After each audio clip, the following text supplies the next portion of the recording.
Okay, we should be live.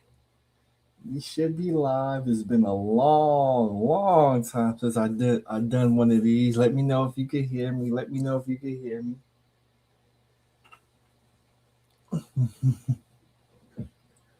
We're back on the YouTube streets. Let me know if you can hear me. I don't expect a lot of people to come in. I'll wait until people to come in.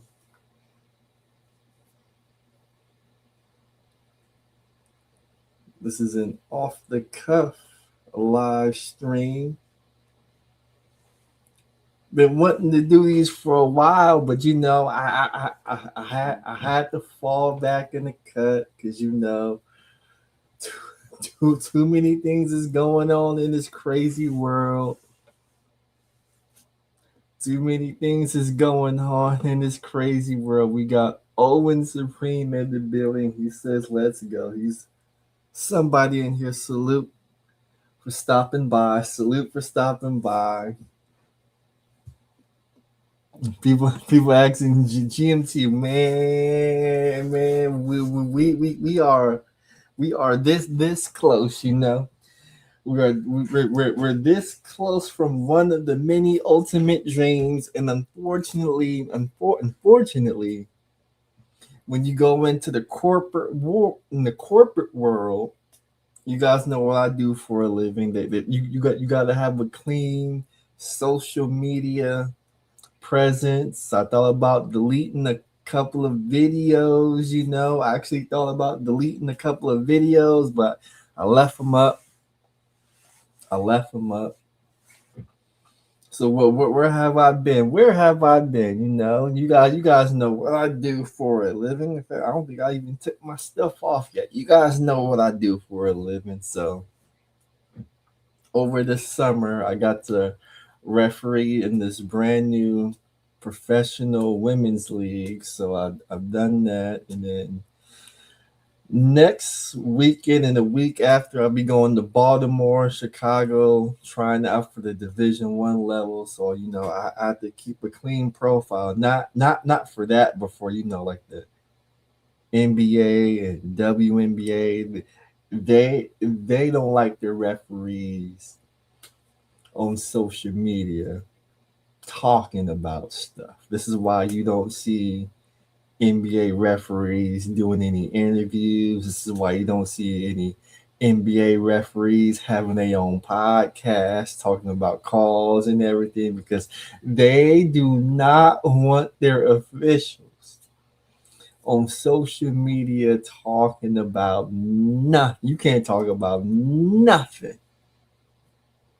So that's why I've been hiding a little bit, because a couple of opportunities came up, and I didn't want to mess up any of those opportunities. So I've been away from YouTube. but the new revelations in the community with people of the melanin. I have to say,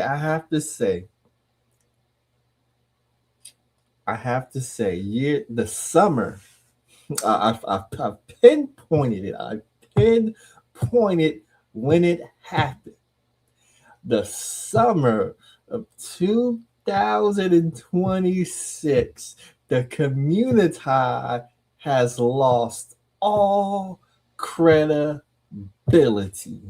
I'm going to say it again. The community has lost all credibility between the Carmelo Anthony murder trial, between the 1 year old getting shot, being used as a human shield in a Walmart parking lot, and for a 1 year old to get their snot box rocked because people of the melanin, they're running Walmart, they're shoplifting, and they're running out the store instead of putting the baby in the car seat. They try to hurry and drive away. And as they're driving away, you hit a car. And after you hit a car, the police is trying to get you to stop. The police is trying to pull you over to get you to stop because you in Walmart shoplifting, and instead of you stopping your car because you had just backed into another car, means you can't leave a scene of an accident.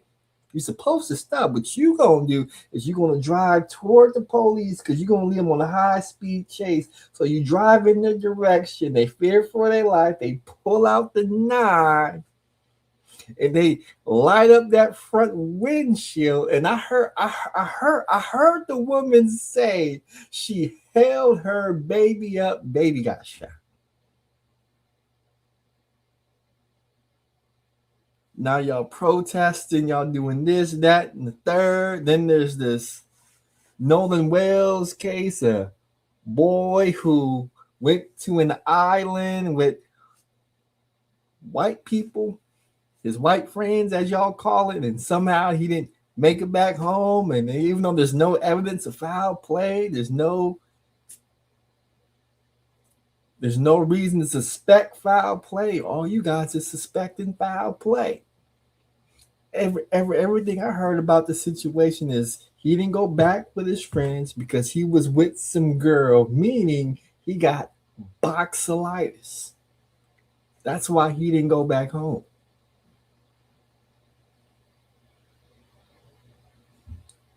He stayed with the girl because he had boxelitis. He was thinking with the little head instead of the big head. And now since y'all got burnt because of the Carmelo Anthony case,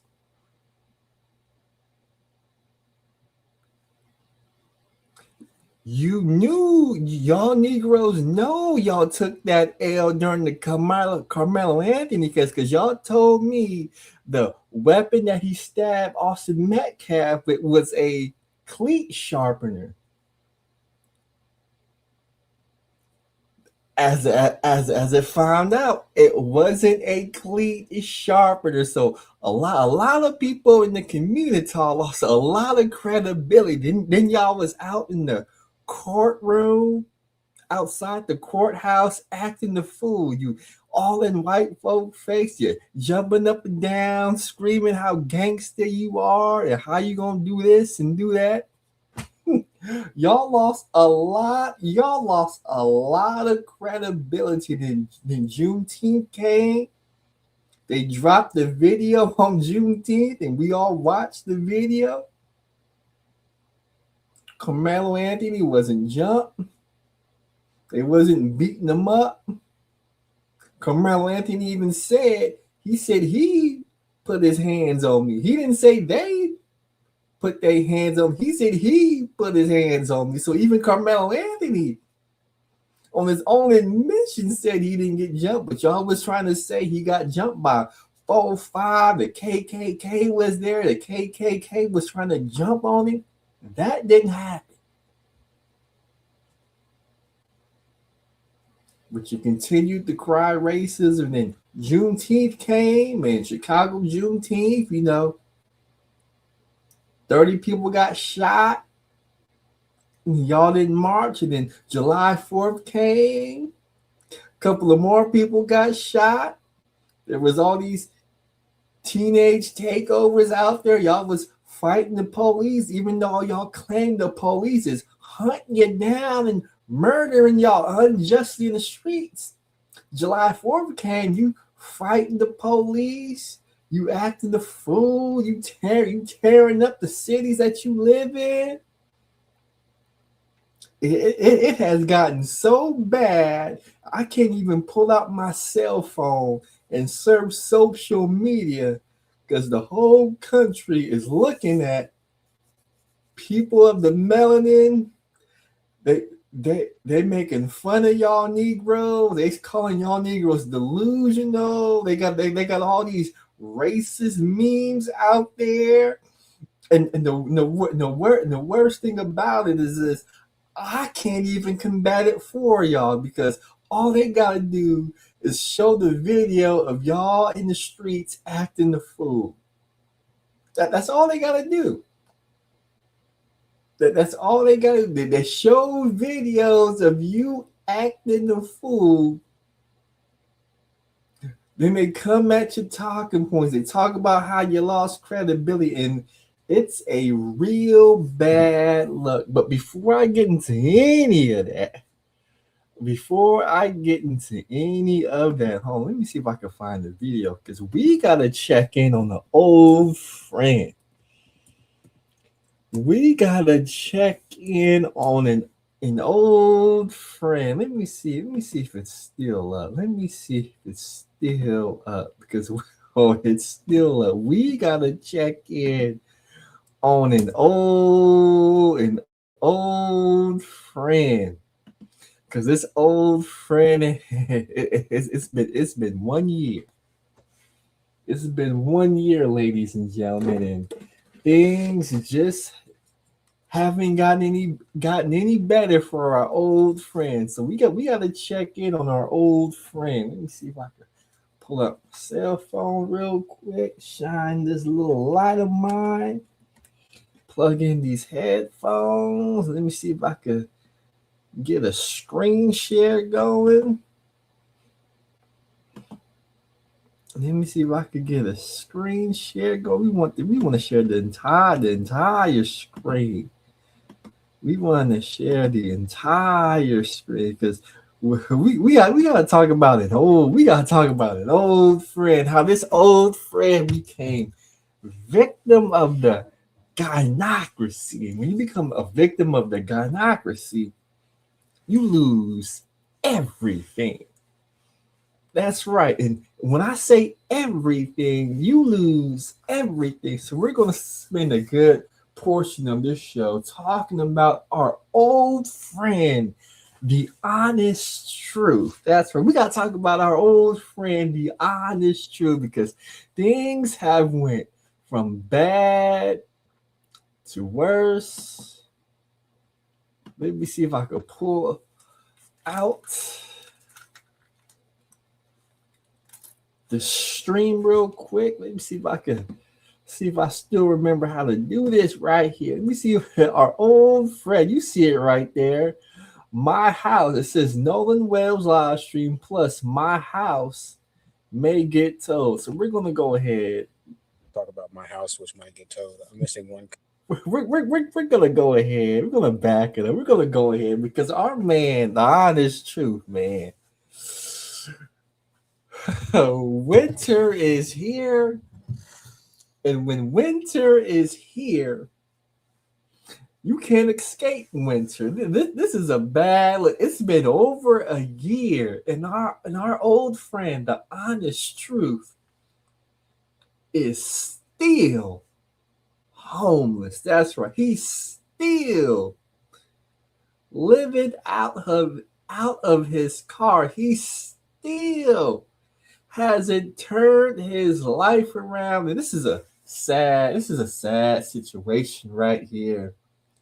This is a sad situation right here. I wish I could do something, but when somebody is going towards rock bottom, there's nothing you can do. There's no amount of money. There's no amount of resources. You can't give them a job. There's literally nothing you can do because this man put himself in the situation he is in. Let's go. People are planning on joining. It's probably not gonna be that many people joining, but I just wanted to go live and talk about a few things because you know how I am. Man, man, our man, honest truth, he ain't showered, he ain't brushed his teeth, he ain't put lotion on, he ain't washed his hair, he not keeping up with himself. He doing the only thing he's doing is he's able to shave and keep a clean shaven face. But this man, our man, the honest truth, looks bad right. This is a bad look right here. There's always some things that I see that kind of bother me with what's going on in society and with everything going on right now. I want to talk about Nolan Wells here in a little bit. And I'm also going to talk about my house, which might get towed. I'm missing one contact right now, so I can only see out of one eye. I told the honest truth about a year ago. You think you in trouble now. But if the city tolls your car, What you gonna do then? Because you ain't got money to get it out of. You got all your belongings in there. Your car is what you're using as your shelter from the hot sun. So we got it's hot. The heat is blazing out there in Texas. What you gonna do when you lose your car? But go ahead, continue with your story. I don't even know if I'll be able to.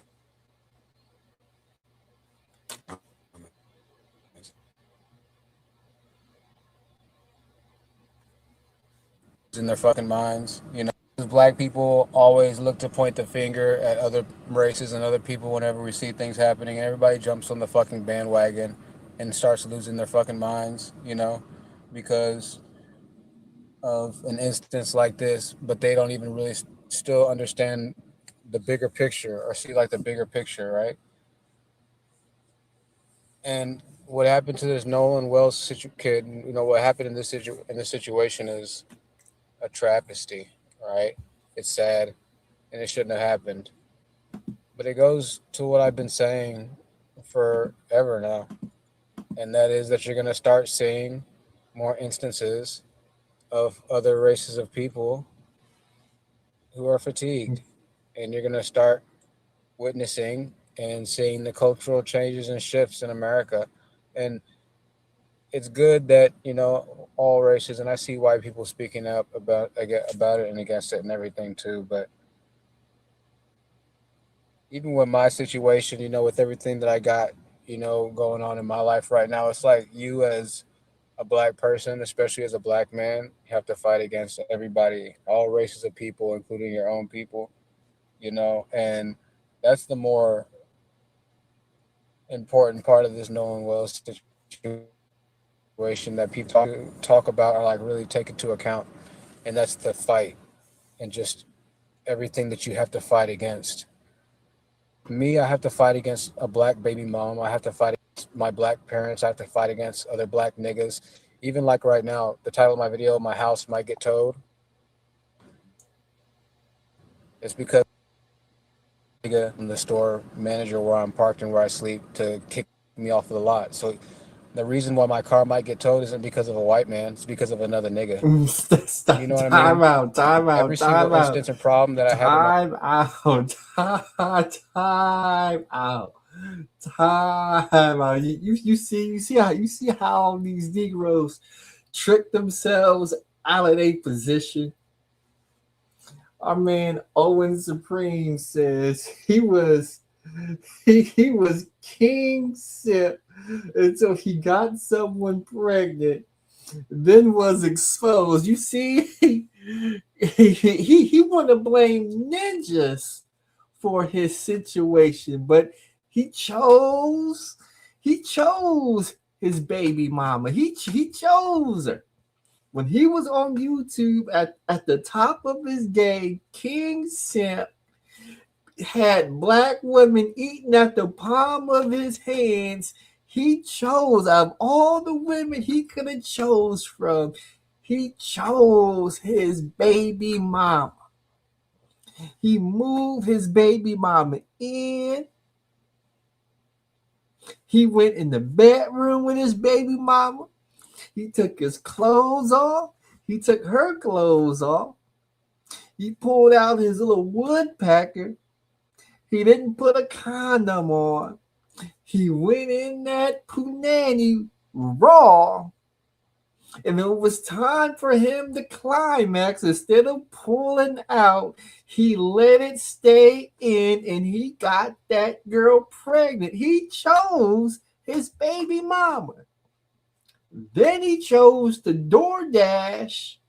He actually chose the DoorDash. He did. He didn't want to get a job.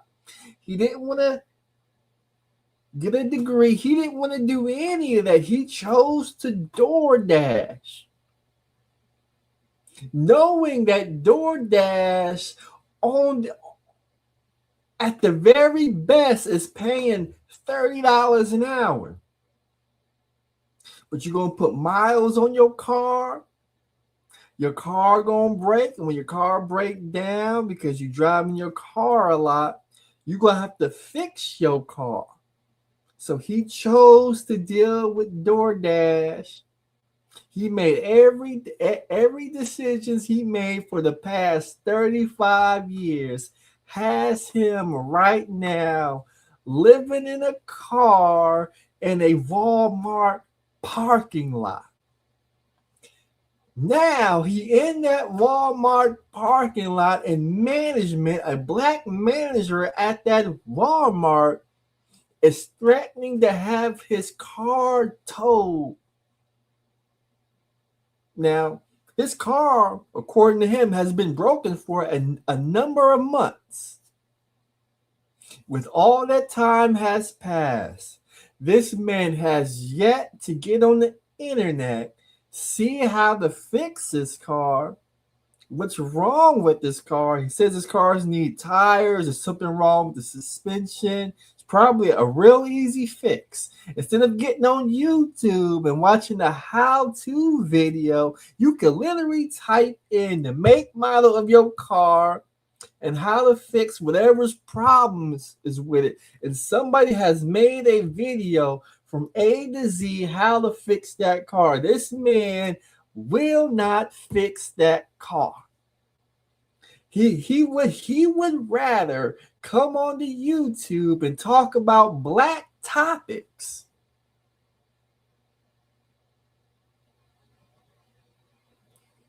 Not get a super chat, maybe just get one or two cash apps.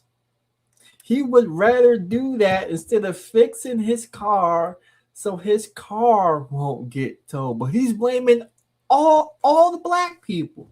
He's running in the victim Olympics. My life is because of black people. I was raised with white people. I was the only black kid in school around white people my whole life, and I never had any problems. But y'all know that if you've been on my channel, the reason I'm in this car right now is because of niggas, white people. The reason I went to jail is because of black people. It's not because of white people. And again, I know the Nolan situation is different, and I know a lot of people feel some type of way, but I need the people. And the reason why he's homeless in a car in a Walmart parking lot is because of black people. Black people made this man live in his car in a Walmart parking lot. That's right. It's my fault why he living in his car. It's your fault why he's living in that car, because we somehow oppressed this man, tricked this man to force him to live in his car. I want the world, and the reason why I'm uploading this video is because I want people to understand that the damage that black people do on a day-to-day basis is in no comparison even close to Nolan Wells. There's hundreds of Nolan Wells that have been killed by other black kids. But because it's white kids, somehow Negroids feel like it's like his life matters that much more. And let me just tell you something, like, the black mind is so twisted and backwards and illogical in thinking that when it's white people that kill one of our own, we value that death far more than we value when it's us that kill one of us. You know what I mean? There's no outrage or anything like that when it's us that kill one of us. And I also wanted to say this too. There's so many black people that are white supremacists themselves who are uploading these videos of, oh, Nolan, all these white racist white people and this and that, and all these racist and these people, these white people, we need America's this and America's that, when they themselves are far worse white supremacists than even the people that did what they did to that kid. All these baby moms who don't let their children see the fathers, all the fathers who don't care about even seeing their children, all the black people and all the crime and all the scams that we do amongst each other, the degeneracy that we commit amongst each other, but not actually bringing the smoke to the people who really want the smoke or who really deserve the smoke, right? We hate, black people hate each other, and this is why I always say on my channel, whenever black people get money, they move to white neighborhoods because they're safer, because they're calmer, because they're more tranquil, because white people care about their communities more, right? And so black people have this weird dystopian train of thought, like they hate white people so bad, but they emulate everything that white people are. They try to be everything that white people are, but they can never achieve it. Like black people can't ever build their community like white people can, and they never will be able to, right? Because black people hate themselves. So they'll masquerade as like these BLM, oh, pro black, pro black, pro black. Okay, let this Nolan Wells case go by in another month. It's going to be right back to the same. Time out. 30-second timeout. So he said, this is funny. Black people can't build a community. Black people can't build anything. It's funny you say that, honest truth. Because the last year, you've been homeless. You've been homeless. I got a roof over my head. The people watching this live stream, they got a roof over their head. We've been able to survive and maintain, even though out here in California, gas got close to $7 a gallon. Somehow we made it through. But when we look at you and we see where you were a year ago, and during that whole year, your situation not only has not improved, it looks like it has gotten worse. Is it because you've been infected with the vitiligo? Is that why you can't improve your situation? Is because you black? The reason why you homeless is because you black, and since you black, you've been cursed, and you can't pull yourself up by your bootstraps. I mean, I understand life is hard, you know. I try to reach out to him. I tried to give him a job. You know, he could come out to California and become a referee. We could go ahead and put this man on his feet. And instead of doing that, he would rather sit in that car and make music. But I'm gonna let you continue with your story. When you walk into a store, you don't get a single high when you walk up to black people. I just left Whataburger just now. I just left Whataburger, and there were 2 black people at the counter. I said, "Hey, how y'all doing today?" They just looked at me like I was naked. They just stared at me. They didn't.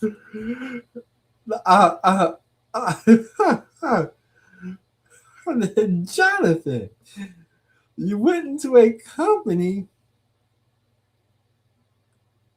You went into a business establishment, and it looked like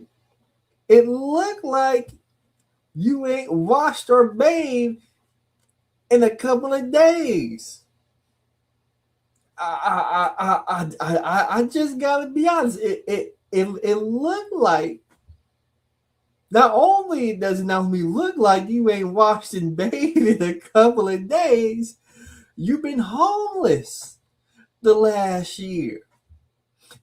You got a unpleasant energy around you. So when you walk in people's establishment, looking the way you look in the situation you in, hold on, story time, because this happened the other day to me. I was at Sequoia High School in Redwood City. I ref my 3 flag football games, and I was on my way home, and I said, you know what? I'm going to stop at Panda Express to get me some food.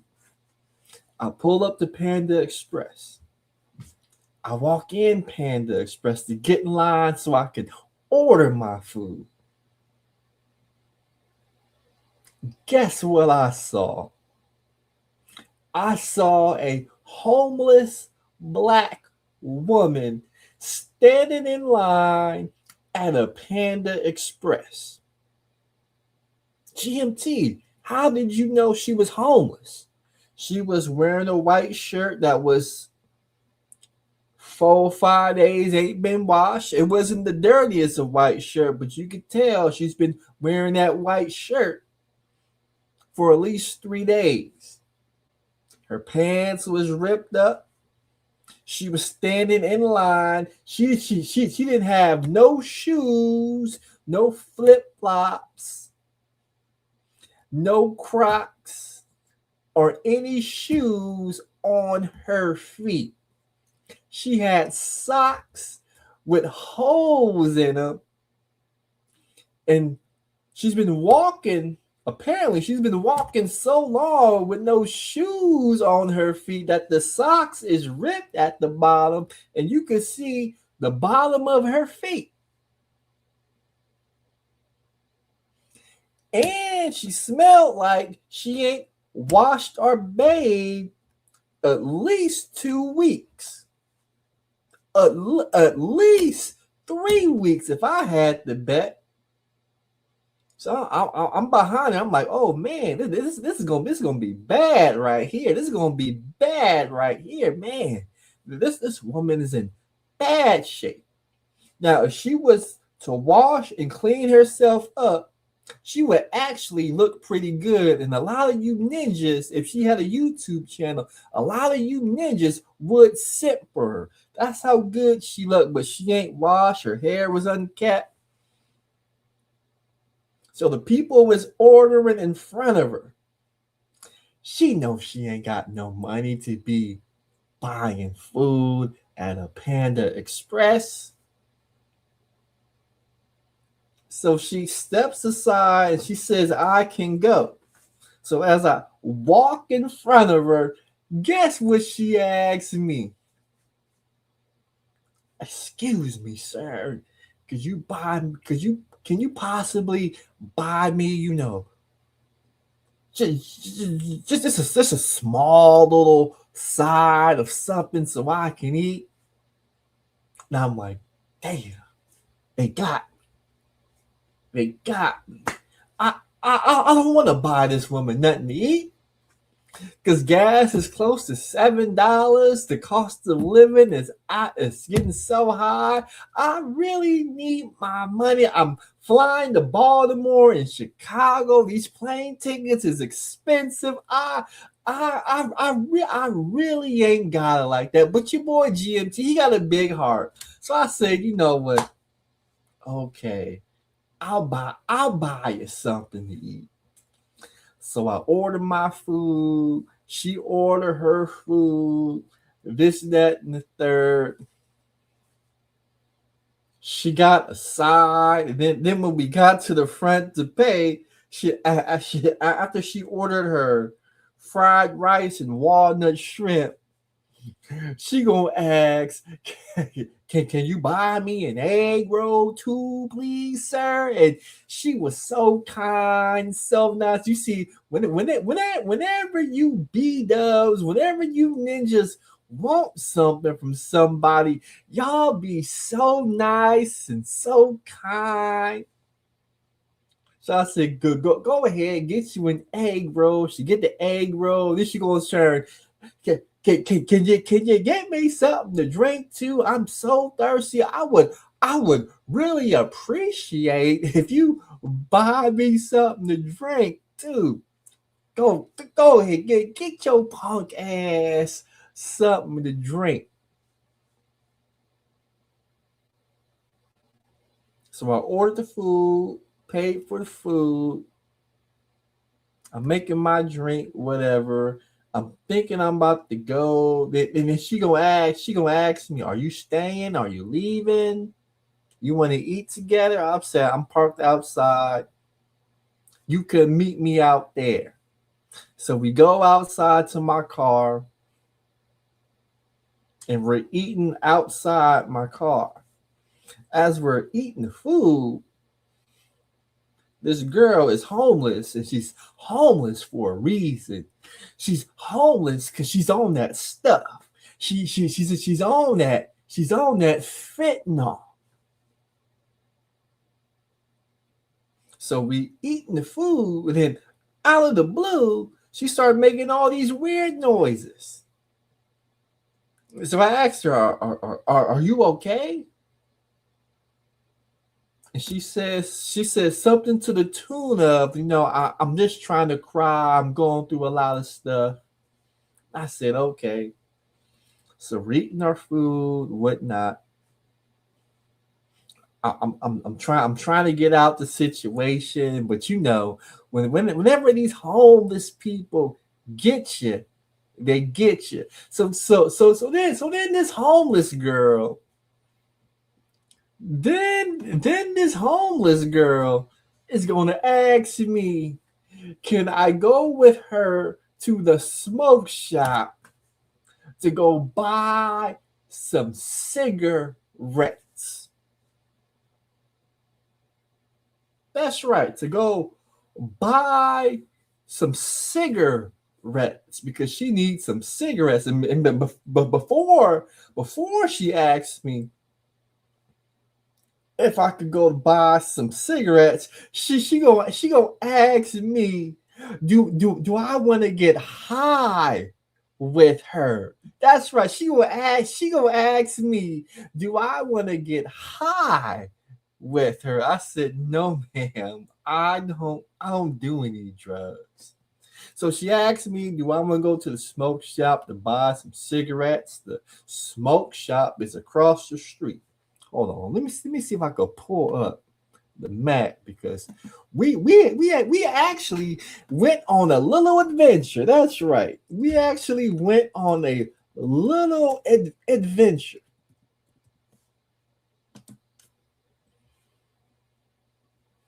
Let me see, Panda Express, Redwood City. Can we bring it up on the map? Can we bring it up on the map? Okay, we could bring it up on the map. Can we bring up the street view?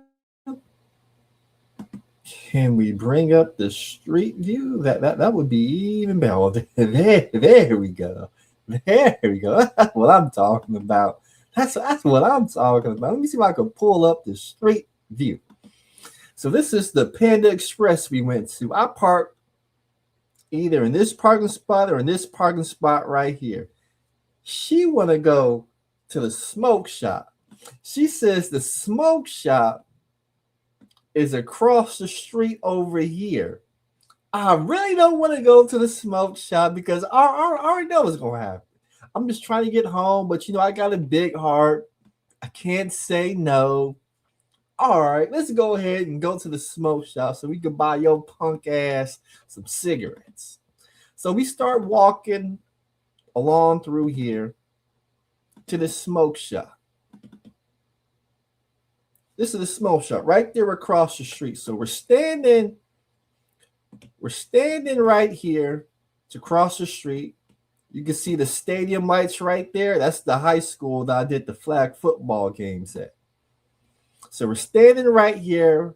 I look across the street, and we could tell that this smoke shop right here is closed. And the reason we could tell that it's closed because the open sign's not on and the bar things is coming down. So I tell her, hey, the smoke shop's closed. She says, I know another smoke shop. That's right. She says she knew another smoke shop. So now we got to walk to the other smoke shop. So we begin walking to this other smoke shop. So we walk from all the way over there, as you can see. Hold on, let me see if I can walk across. So we walk back over here, past the Panda Express. We walk over here to this Walgreens. We pass the police station or the CVS store. We walk over here. We walk over here. We walk over here, and we walk in here in this part of the shopping center. I don't think this is going to take us over here, but we walk over here, and behind this other building, there's supposed to be another smoke shop. That smoke shop is, guess what? That smoke shop is closed. She says she knows another smoke shop. Let me see if I can bring up the map. Let me see if I can bring up the map. So that's the Panda Express. So we walk from this Panda Express past the trail things, past Broadway, and somewhere either on Main past this hookah lounge, there's a cigarette store. I bought her some cigarettes. She dapped me up. We left. I had to walk 2 or 3 blocks back to my car. And I drove my punk ass home. It took us about 30 to 45 more minutes longer than I would like my day to have ended. I think you probably no. We do not mess with homeless girls who are high on fentanyl.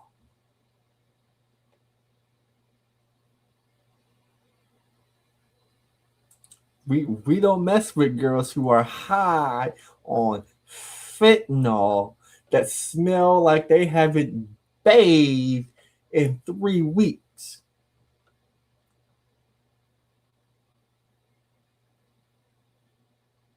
But you see the honest truth, when you walk into people's establishments and it look like you're not keeping up with yourself, you're homeless, people is going to look at you weird. Say a word. And so I stared back. I said, hello. They still didn't say anything. I said, oh, y'all don't talk to black people? And they're like, oh, no, I just had this other black lady cuss me out. That's what the black chick at the register told me. So because this other black bitch cussed you out, when I walk in, you don't say anything to me. Yeah. That's right. You Negroes have lost all credibility. You Negroes have lost all credibility. Story time. So I'm at work. I'm reffing my basketball games. It's the third game. So the second game was a predominantly all black team. Their game's finished. The third game's about to start.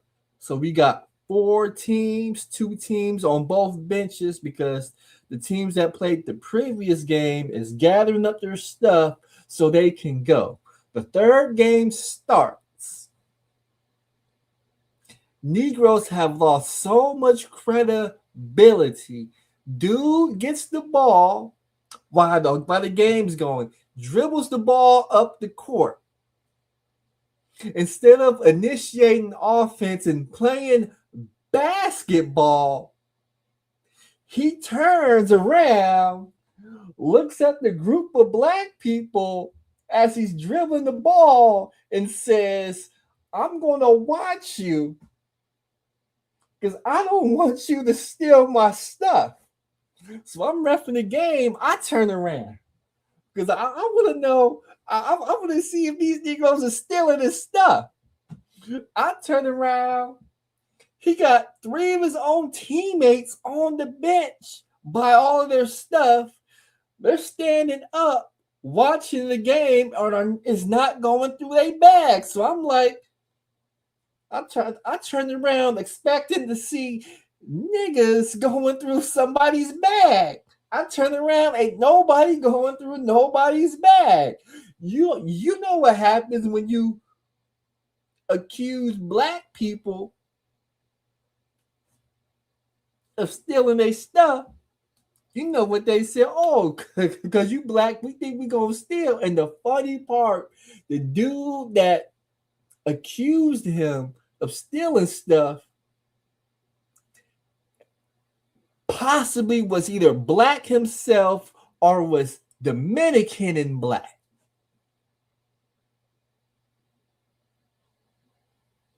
So I'm sitting there. So he's got the ball. He's just dribbling the ball, watching them. They're going back and forth. Nobody thinking about your stuff because we black, we think we gonna steal from you. Hey man, get out of here with that. Nobody's stealing from you. So he got the ball. He then turns around, plays the game, misses his shot. Other team gets the ball. They go down, miss their shot. He gets the ball again. He calls timeout because he want to make sure these black folks don't rob him. So they call timeout. They're arguing back and forth. We all think the dude is crazy because he got teammates on the bench. Watch it. I can watch this stuff. So then they argue a little bit. Then the arguing stops. The game resumes. They leave. Game gets to halftime. He come up to me. He want to talk about black people that he thought was about to steal his stuff. He comes to me and he says, hey man, we got to tell Paul, because Paul runs the league, that when games is over, the team should go to the other side of the floor. They shouldn't be allowed to be around our stuff because people might steal something. I'm sitting there like, dude, if you worried about your stuff getting stolen, you don't have to start the game. You could sit on the bench with your stuff, and then when they leave, you can then sub your ass back in. You could come off the bench and then enter the game. Then the game continue, and I'm thinking this dude must be running for Porky. He must be running them drugs from Corky. Y'all remember the Fresh movie? What was dude named? The little actor. He was running drugs from Corky. His right hand man was Esteban, and Esteban could bust a stupid dope move. I said, this dude must got the work in his bag, and he know if he don't show up with that work in his bag, them boys is gonna be on. So he paranoid a little bit. Then got to the third quarter. He come up to me again. I'm sorry, man. You know what? I was out of line, but I got real valuable things in my bag, and I can't afford to have what's in my bag to get stolen. But I say all of that to say, you Negroes have lost a lot of credibility. And since you've lost a lot of credibility, the whole world is looking at you funny. Even other black folk is looking at you funny. But I know every single white guest that's in that lobby, they were full. Hi, sir. That's what I can't stand about black people. That's what I hate about black people. They're fucking fake. So now we mad that you didn't get the white man, hi sir, how you doing? The reason why you didn't get the white man, hi sir, how you doing? Is there anything I could do for you? Can I take your order? Is there anything else you want with your meal, sir? Is there anything else I can do? Is the service good? Could you give me a good rating, Mr. White Man? The reason why you're not getting that treatment is because your people have lost all credibility. I know they lost credibility. You know it. The people watching the stream know it. They lost a lot of credibility. They came with the hive mind mentality. They all said this is how black people should think. You got black people calling in the Chinese restaurants, ordering food and not going to pick up the food. They have lost, black people have lost a lot of credibility. And I don't see y'all getting it back. They'll get in there. Oh, yeah. Now, behind computers, so much smoke. Oh, they want to upload all these videos. Oh my God, I can't stand this country. I can't stand this, whatever. I can't stand this. but they stay here with the people that they can't stand, and they don't go move. Why? Why not move?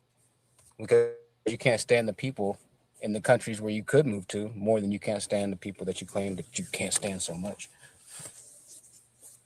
Oh, let me see if I can fast forward a little bit. This is a 2 hour live stream. I don't want to. There's a couple of points I want to talk about. Hopefully, we can start to do numbers and people like the music. If not, it's cool.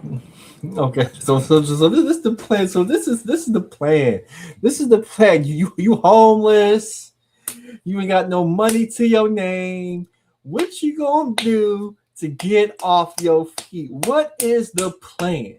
Well, hopefully, we can sign a deal soon. Hopefully, we can start to do numbers and people like the music. If not, it's cool. I think I've done enough, and I'd be happy with myself. Stop, time out, stop the show, full time out. This Negro believe he gonna get a record deal off of his music, living homeless in a car. Wow. Oh, say it isn't so. Say it isn't so. This man thinks the plan is he's gonna make music.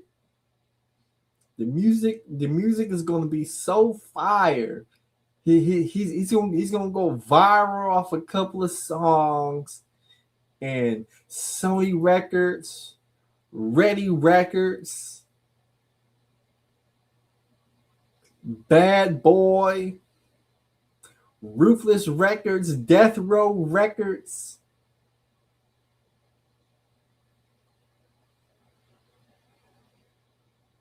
Maybach Music, Columbia, Def Jam. This Negro believe somebody gonna give him a record deal. This is a 35-year-old man homeless in the Dallas, Texas area. And he believed the Jewish man is going to swoop down from his offices, roll up to a Walmart parking lot where he is living homeless in his car, and he thinks they're going to bless him with a record deal. I have to try some of the fentanyl he's been smoking, because if you believe, hold on, let me see if I can pull up this Negro. I gotta pull up this Negro music. Because this Negro believe his music is gonna get him a multi-million-dollar record deal. Let me see if I can pull up the music. Where's the music? Where is the music? Oh, hold on. Here's the music right here.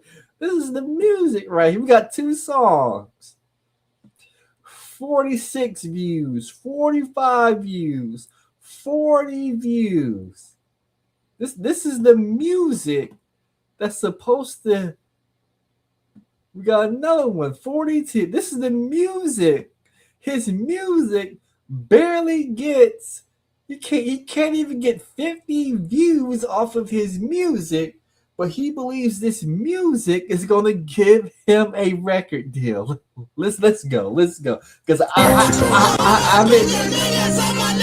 I haven't heard the music, but this is the music.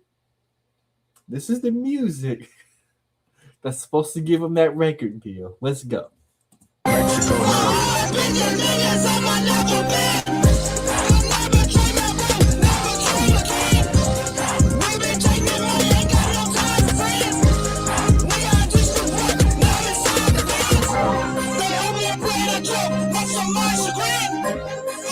smoking this dope, he inside the pen. The moment that I was home, when I was born again. Y'all demons on my soul, when I was born to sin. Stress on, they get y'all for the wax on. Real ass nigga for the max on.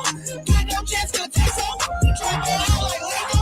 Shorts my back like stage on. Go to squad. Rock that nigga like Plankton. Roll one side of my ranking. Pussy been try to outrank me. All the money finna be made. Fuck nigga, what you thinking? I'm trying to be patient, but nigga don't have to hate. Come on, Stop the show. Now, I will admit, the beat's okay. The problem is the music is so loud that it's overpowering the lyrics. But it's got a little bounce to it. I will admit it's got a little bounce to it. It's just gotta be, it's gotta be cleaned up a little bit.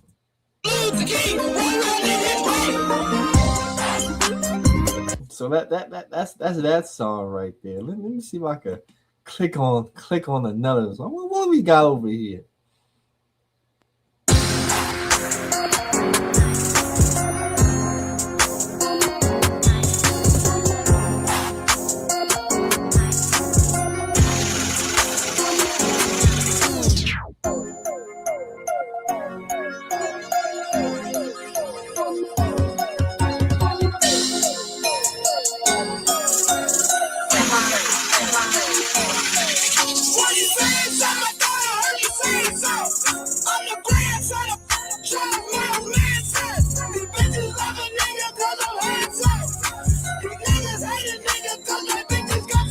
See, it's just the same problem. You got an okay trap beat, sounds a little bit dated, but no, it's got that old school bounce. But here we go, we got the same fade with the voice, and the music is overpowering the lyrics. Let's see, we're gonna listen to one more.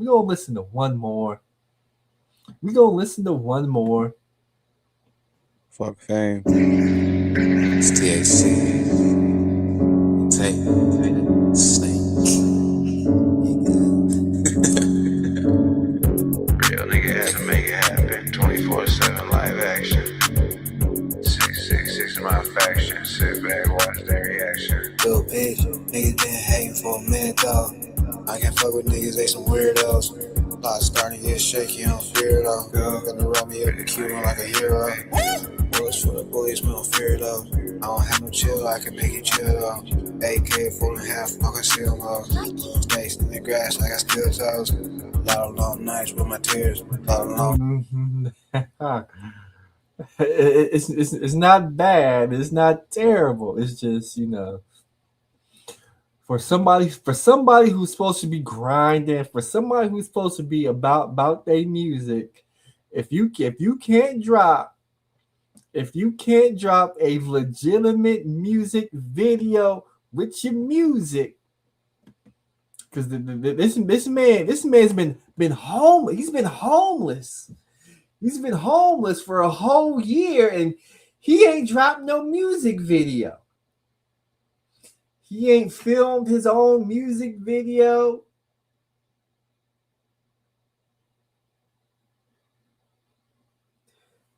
If you want people to watch, if you want people to connect with the video, if you want people to connect with you as an artist, you got to drop a music video.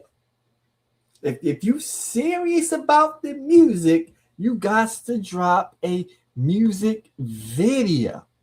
If you want that $1 million record deal, the Jewish man gotta see your face. The people gotta see your face. We gotta feel your energy. We gotta see if you believable or not.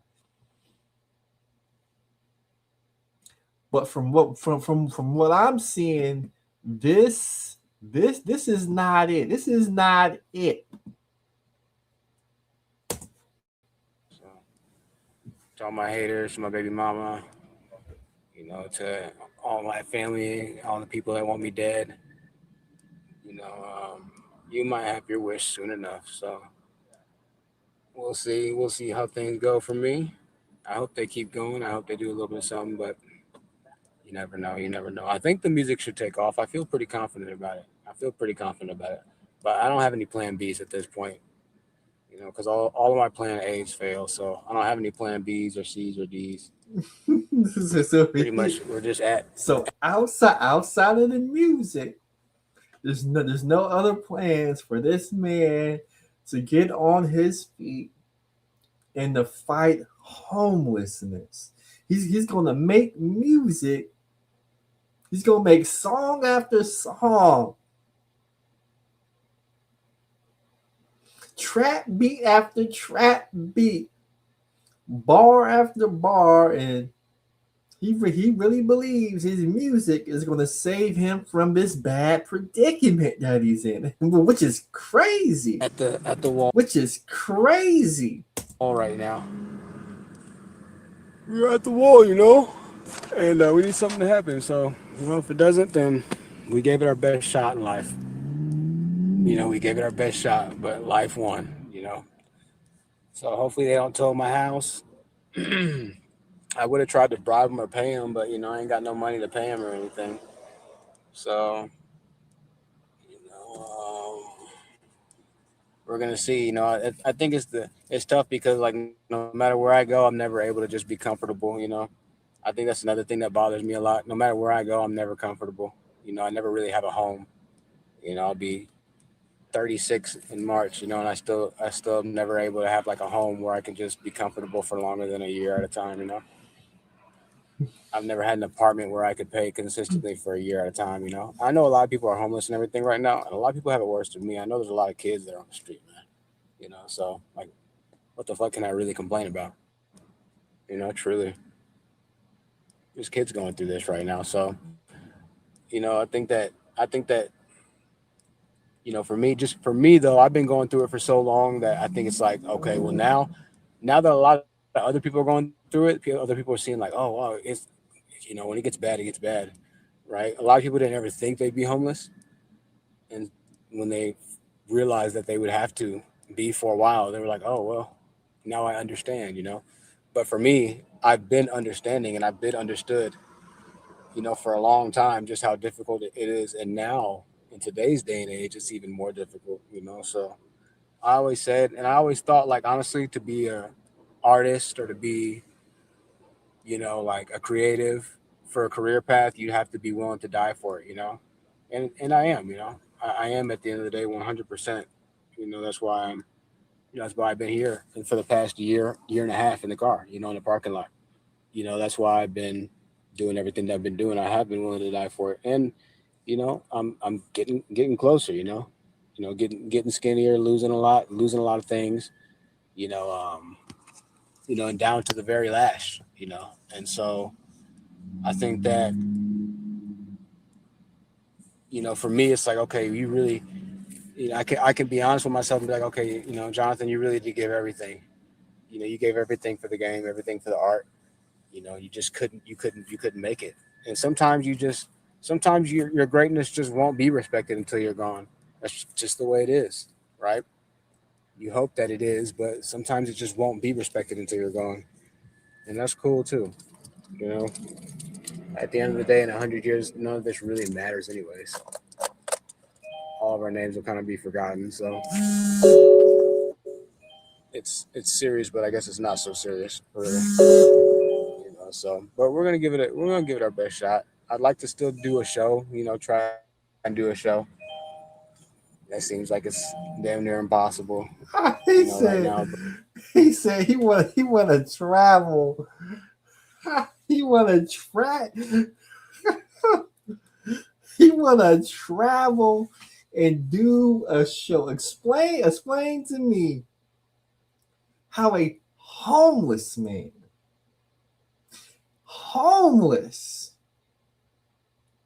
in a car that he can't move from a Walmart parking lot. He wants to travel and do a show, but he won't leave that Walmart parking lot that he's at right now. This is crazy. Imagine you homeless. You ain't got no job. You ain't got no bills.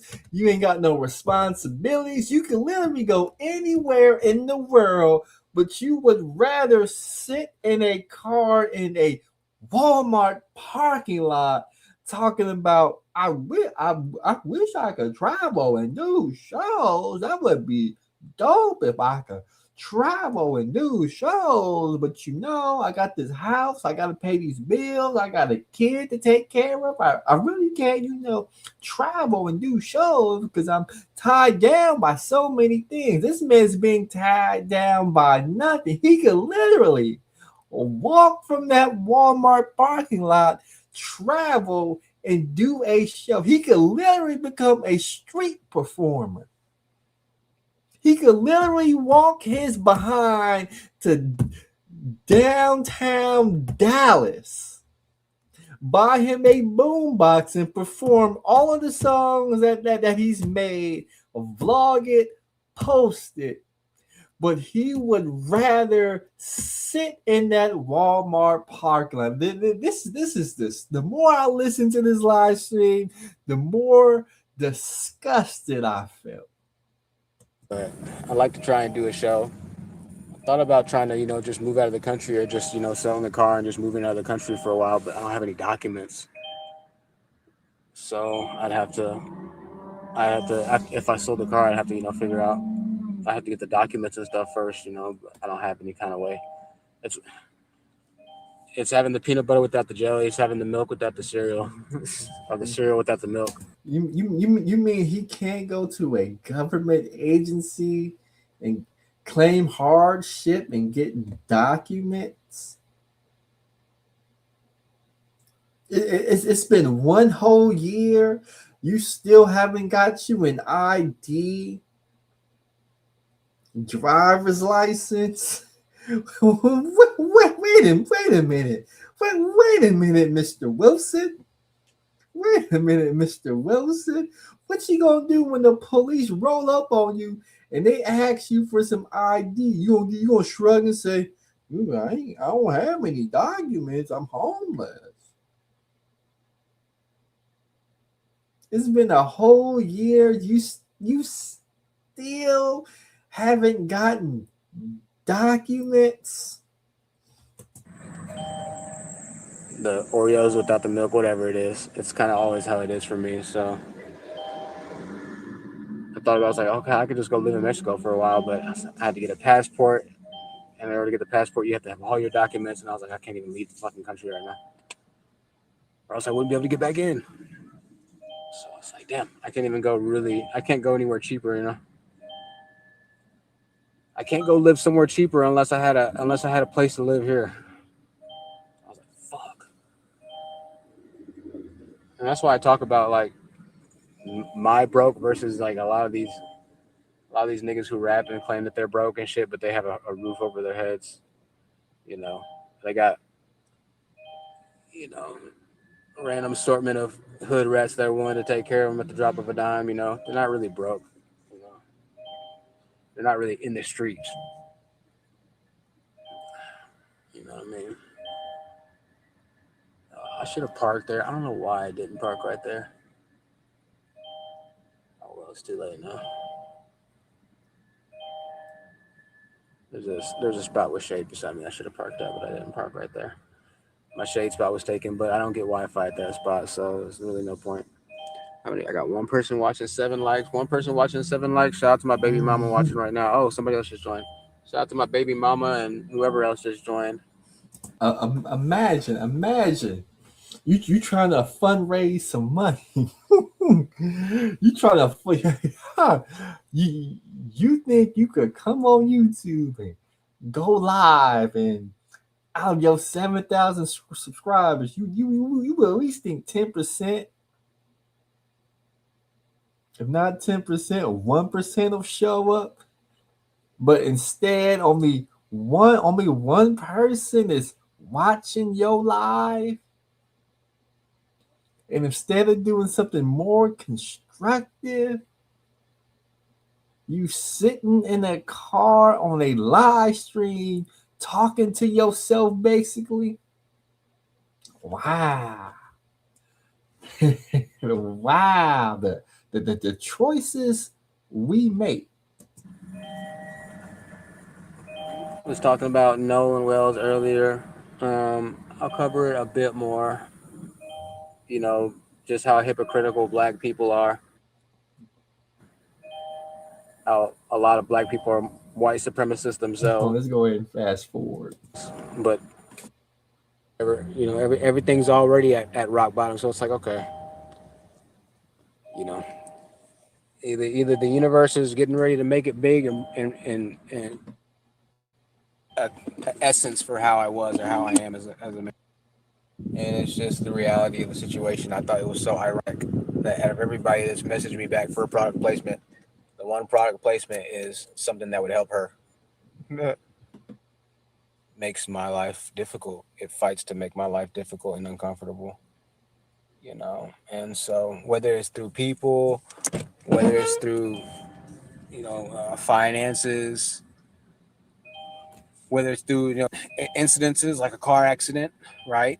When you're already down to your last, at every single level I try and do something, there's an immediate cutoff, right? Even when I became popular or successful on YouTube, as soon as I started reaching major popularity, it's an immediate cutoff, and so now at this point, as a 35-year-old man, it's like, okay, you know what?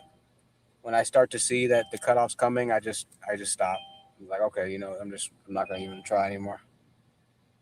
Because I recognize that the effort I'm putting in past that, it doesn't mean anything. It's going to end in a little bit,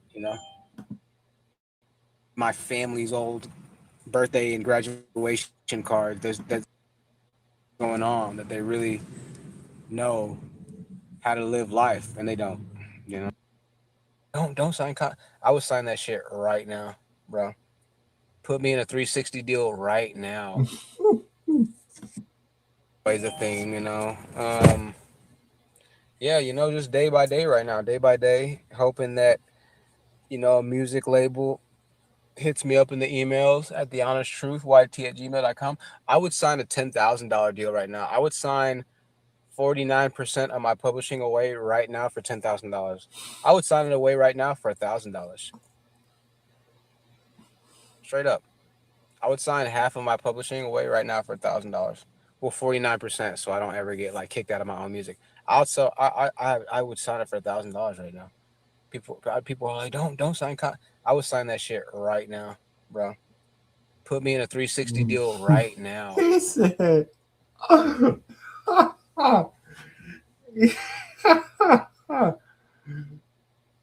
he said he would basically give away his publishing for $1,000 and Buddy paid 360 deal.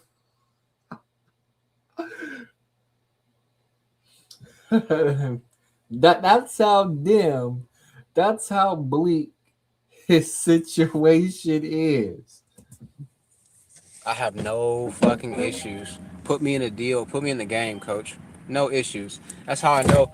That's how I know motherfuckers really haven't struggled. That's how I know y'all really haven't starved like that. That's how I know niggas in the streets really aren't hungry like that. But sir, your music only gets 40 views. Why would a record label give you $1,000 for your publishing when your music only gets 40 views per video?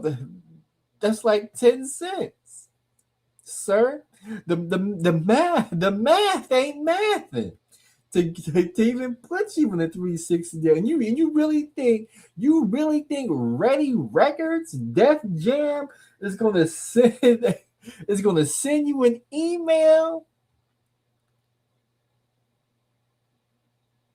Is this how this Negro think the game works? He think an A&R from Def Jam is going to stumble across his YouTube channel of music that's only getting 40 views. There's no video to the music. He thinks he's going to click on it, hear that the music is so loud you could barely hear the lyrics, and that person's going to say, you know what? This dude is homeless. His baby mama got him homeless.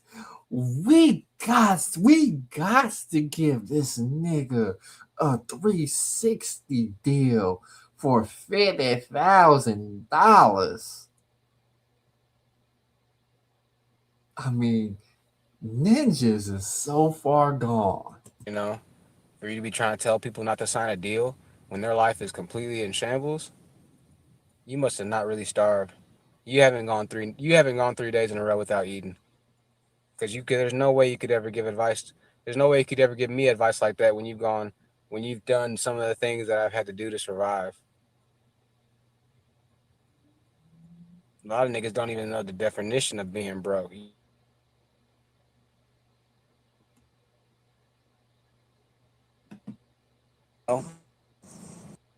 I kind of, you know what I'm saying?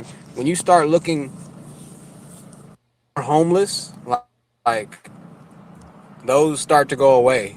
Like I'm not smelling bad right now. You know, I'm not.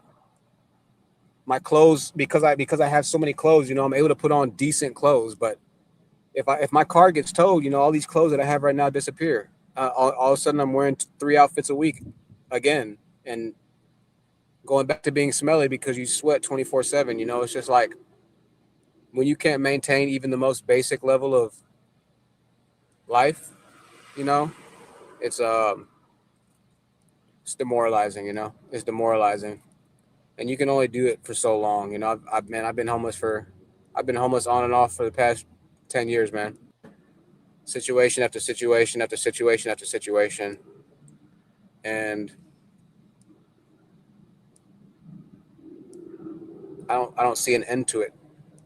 You know, that's why I'm trying so hard to do the music thing, but you know, I'm not gonna lie. Like every day that I drop, you know, like a song. I mean, granted, I only have 2 songs uploaded right now. I get that, so I'm sure I need to upload a lot more music and push myself a lot more and shit. But if I keep uploading and uploading and uploading and nothing eventually pops off, like that's it for me. You know, like I don't have nothing else going. I won't have anything else going for my life. You know, and I don't know. You know, probably try and sell the channel again. You know, probably try and sell the channel again and get like another stream of money and try and flip it that way. I don't know, like if my house ends up getting towed, I'll probably just sell the channel and then go put it all on red or black.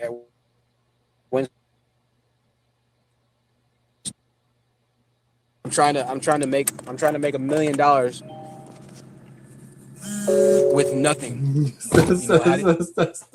Time out. So now, if the music don't work,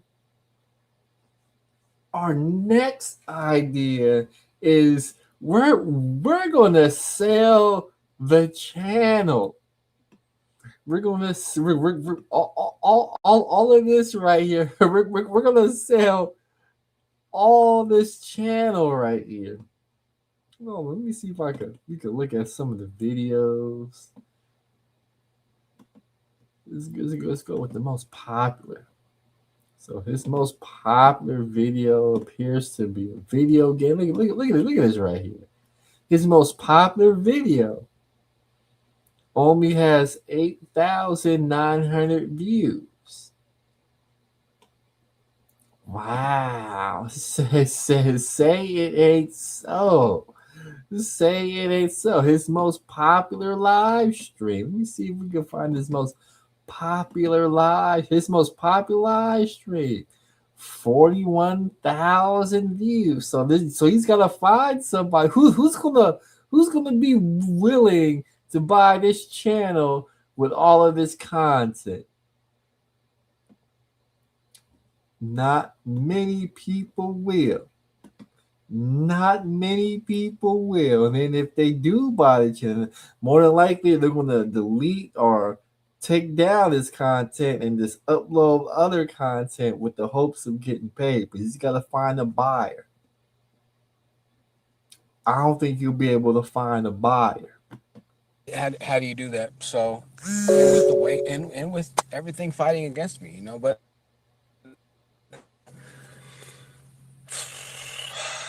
I mean, I don't know. I guess I'm just a complaining ass Negroid at the end of the day. I'm just to work. I can't afford to work. Here we go. Here we go. Of course, you can't use a cell phone bill. Like, bro, I've tried everything, bro. I've done tried working for the man. I've done tried working for the woman. It doesn't matter who I work for. Nothing works for me. So this is why the honest truth can't work a job. Why can't you work a job, honest truth? Why can't you work a job like everybody else? I can go get a job right now. I still can't afford to even make the down payment on an apartment. I can't even sign my own name to an apartment right now because I don't make 3 times the rent. It doesn't matter if I go get a fucking job. It doesn't fucking matter. It doesn't do anything for me. I'm still going to live in the car. But what? I'll be able to live more comfortably, I guess, right? Well, that's good. Well, it doesn't fucking matter if these people are telling me they're going to... It's like the hamster wheel for me, but it gets bigger. And the hamster wheel is getting bigger and bigger. And it's like, dude, I was running so fast. But when the wheel gets too big, it doesn't matter how powerful or how fast you run. You're just not big enough to crank that motherfucker. You know what I mean? I literally just can't afford to work. I can't afford to work. Wait a minute. How can you not be able to afford? You can't afford to get a job and work? I have. That's the first time I ever heard a lazy ass ninja say, I can't afford to work. I can't afford to have a job right now. I can't even get the job. But even if I could get the job, I can't afford right now. Every job I go to, I eventually get fired, let go, terminated, whatever it might be. It's always going to be an issue at every job. For me, it's much more beneficial to put my time into something that I know can't be taken away from me. So I've been trying to do my clothes selling. I've been trying to do this. I've been trying to do that. I've been trying to do my side hustles. I do my YouTube, getting ready to do my music. I try and do my little things that I can control, even though it's not a lot of money. It keeps me at peace and it keeps control in my court. But those things are even taken away from me now. Now it's becoming harder to operate out of a vehicle, right? Because I can't maintain. When I first wrecked my car, I didn't do anything for 3 months. Then I tried to do YouTube, right? And guess what? YouTube started taking off. I had 1,000 live stream at one point. Whoever this four people watching me, you might have been one. I had what? YouTube banned me because I uploaded one video of kids fighting. YouTube cut my live stream. I had 1,100 people watching me like 7 or 8 months ago. YouTube cut my live. Okay, well, YouTube's done. What else can I do? My car's wrecked. YouTube's done. What else can I do? I was like, I can do music. So I've been doing music for the last whatever it might be. Cool thing is I can do music and nobody can take music away from me, right? The bad thing is I've never made a single dollar off of music. I've made money from DoorDash, but I can't DoorDash right now. I made money from YouTube, but my YouTube channel is kind of in the gray right now, right? Fault to me partially, but not fault to me. I still shout out to YouTube though, because they still haven't demonetized though.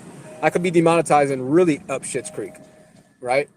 But like at a certain point, it's got to make sense. In order for me to have a job and that job actually pay for my bills to afford, it has to be in a small city. But I'm not going to find a job in a small city. All the jobs are already taken. I was just in Lubbock. I was just living in Lubbock where rent is cheap enough to where I could afford rent doing DoorDash. I can't do that down here. but I could afford rent doing DoorDash up there, and I didn't have to have a job or work anywhere for the man or anything because it was cheap enough to live in Lubbock, right? The reason I came back down here is because my baby mama is traveling all around the world, probably hopping from dick to dick to dick while she's pregnant, doing God knows what. I don't even know why, and I'm trying to chase her down so I don't miss the birth of my child, which I still ended up missing the birth of my child anyways. So I say, like, it doesn't, at the end of the day, no matter how hard I try with certain things, it doesn't fucking matter. It's not that I didn't try to not miss the birth of my child. I tried so fucking hard to be at the birth, but it doesn't fucking matter if people fight harder against you, right? You can be the best, most toughest motherfucker on the battlefield. It doesn't matter if you have 5 other motherfuckers that are half as tough as you standing across from you. The combined strength of them 5, half of your toughness, is going to take you out eventually at some point or another. You can't overwhelm the numbers. You can't overwhelm the majority.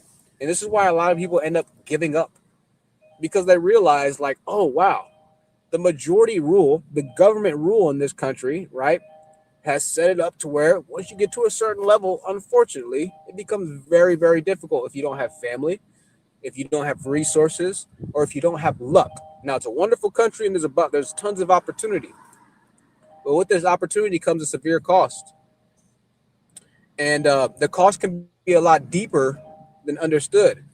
Certain levels of happiness inside of America are unattainable as they are in other countries. And you'll see a lot of people that are, oh, they're so happy. They're so happy. They're happy in other countries. Those certain levels of joy and happiness you won't be able to have in America. But the certain levels of amenities and comforts in those countries that we have in America, you won't be able to have there either. So it's a trade-off, right? And I get that. My problem is I can't get to the joy anywhere. I can't go across seas right now and get to that cheap joy. I can't stay and find the cheap joy here. I'm in no man's land right now. When they were fighting World War II on the battlefield, there was an area where no soldier would cross, or they didn't want to cross. It was the line where they fired at each other, right? Well, they called it no man's land because it's guaranteed death. If the second you step a foot in there, it's just a matter of time. Those are where the bullets fly back and forth, and one of them is going to hit you eventually. Multiple, and if one doesn't hit you and takes you out, the next one. So since you're in no man's land, honest truth, what is your plan? Because you upload music, it's getting 40 views per video. It's not gonna pay. You can't afford to get a job and work. You can't DoorDash because your car is broken down. What are you going to do to change your predicament? How are you going to get away from homelessness? How are you going to get away from what you think is rock bottom? And I got to be honest with you, Monster. You think this is rock bottom? No. Rock bottom is when they tow your car, and like you said, you got to go to 3 outfits a day. You got to sleep outside or at a homeless shelter. What you gonna do then? That's what I want to know. That takes you out, or the next one, or eventually you'll have so many holes in you that you just lay there and you're like, fuck, this is it.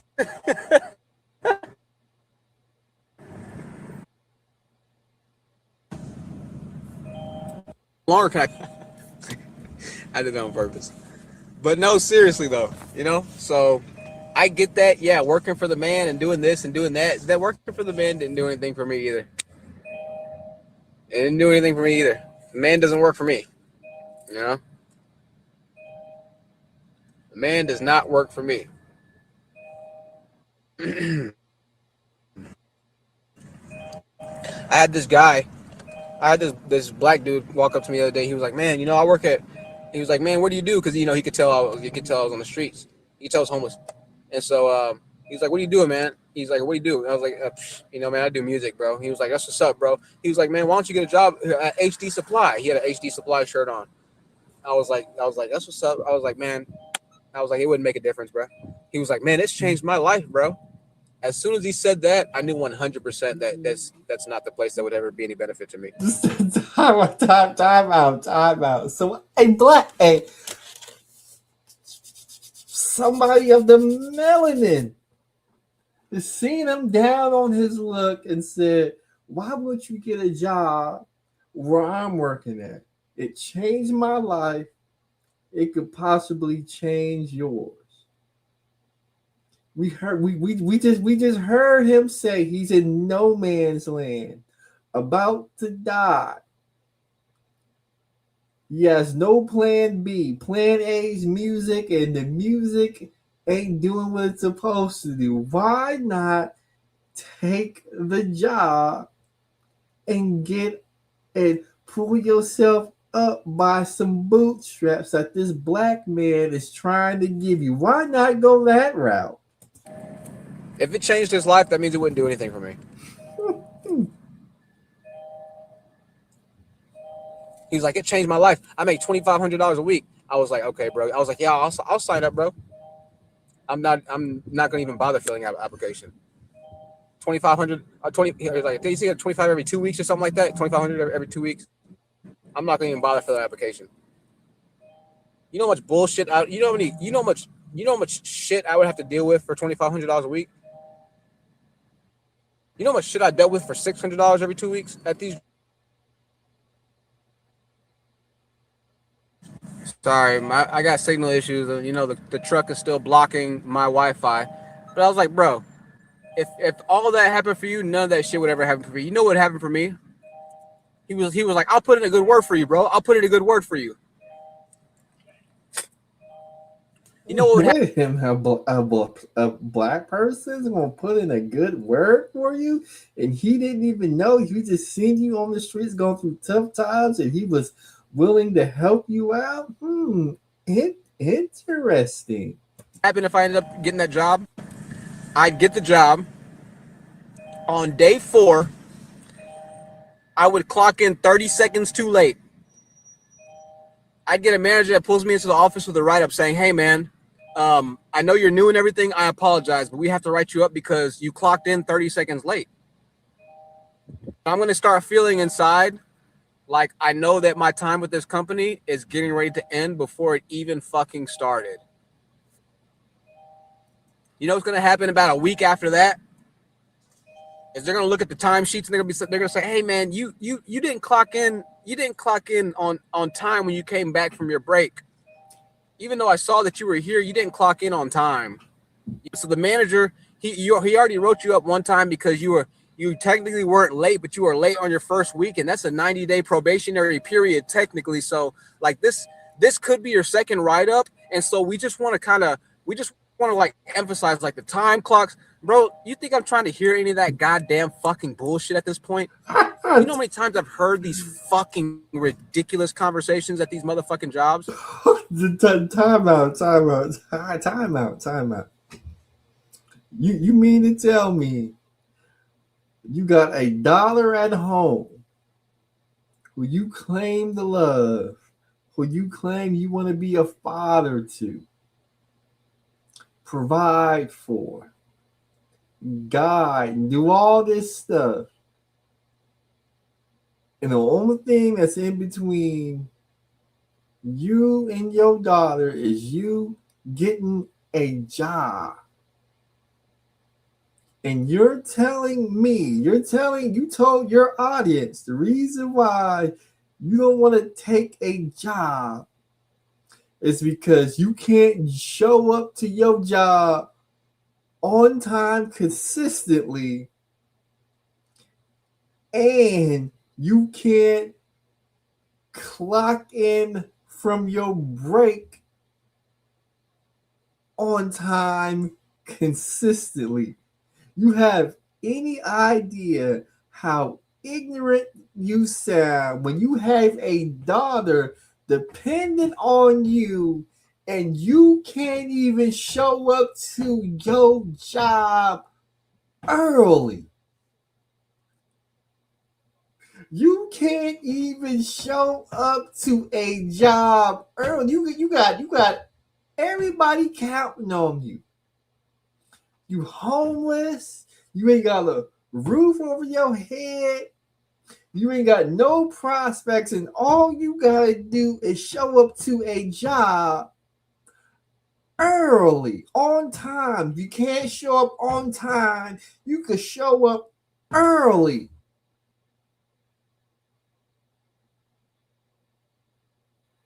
And your shiftless ass can't even do that. And you on a live stream telling us why you can't show up to a job or come back from a break, a 15-minute break, a 30-minute lunch break, or a 1-hour lunch break early and on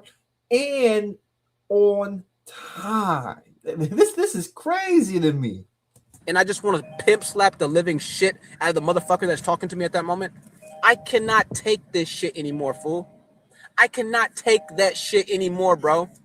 That shit literally makes me want to fucking blow my brains out. And I'm supposed to deal with these motherfuckers every day and build my child living, build a house, build a mortgage, a rent payment, a car payment, insurance, a cell phone bill, food, groceries, gym, I'm supposed to do all of that off of backs of these people who are writing me up because I was 2 minutes late clocking back from break. How do y'all do this? How do you do this? It's really simple. It's really simple.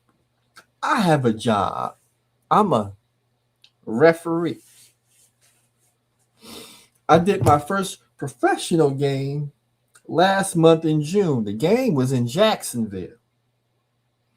The game was at home. Let me pull up my schedule and see if I can pull up my schedule real quick of that game. See if it'll allow me to pull it up, or do I gotta update this app? Okay.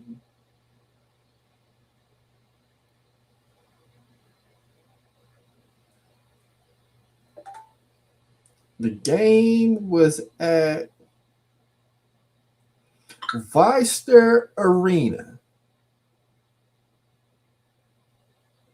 at 12 noon. We got to get there at an hour and 15 minutes before the game. So that's about, the game was at 12. So at 10:45, we had to be in the vicinity of the arena. I got my plane ticket, had my plane ticket the day before. When we got to Chicago, there was a thunderstorm, so it got delayed and I missed my connecting flights. So I had to stay in the Chicago airport for another 4 hours before the next flight. Got to Jacksonville the night before the game, checked into my hotel room. I set my alarm, so I had enough time to take a shower and do all that stuff. Before I did that, I picked the hotel, one of the closest hotels to the arenas. When I got my Uber ride, the Uber ride was only 5 to 6 minutes. So about 10:20, I ordered my Uber ride. Uber came pick me up at 10:25. I got to the stadium 15 minutes at 10:30. Now I'm supposed to be there at 10:45. I got there early. I'm there an hour and a half before the game even starts. Today I had a game in San Carlos. First game was at 5:15. I gotta leave here at about 4:15. I left a little after 4:15, and I got there at about 5:10 because this adult league. I showed up on time. I don't understand why you ninjas can't plan your day, can't come up with a plan to get to work on time. You could come up with a plan to get a record deal from a record company, but you can't come up with a plan to get to work on time and to clock in from a break 15 and 30 minutes. I don't understand you Negroes. Everybody else is able to get to work on time. Everybody's able to get to work early and on time. But when it comes to the honest truth, he cannot get to work on. I don't understand. Can somebody? I need somebody to explain this to me. Why can't these Negroes get to work on time? This makes no sense to me. It's just a matter of time before you get fired. The writing is on the fucking wall in week one. In week one, week two, the writing has been fucking like burnt through that bitch.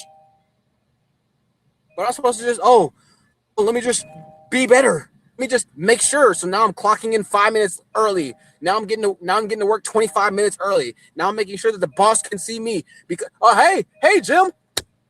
Hey Jonathan, good to see you again. Now I'm walking on thin ice every single motherfucking Wait a minute.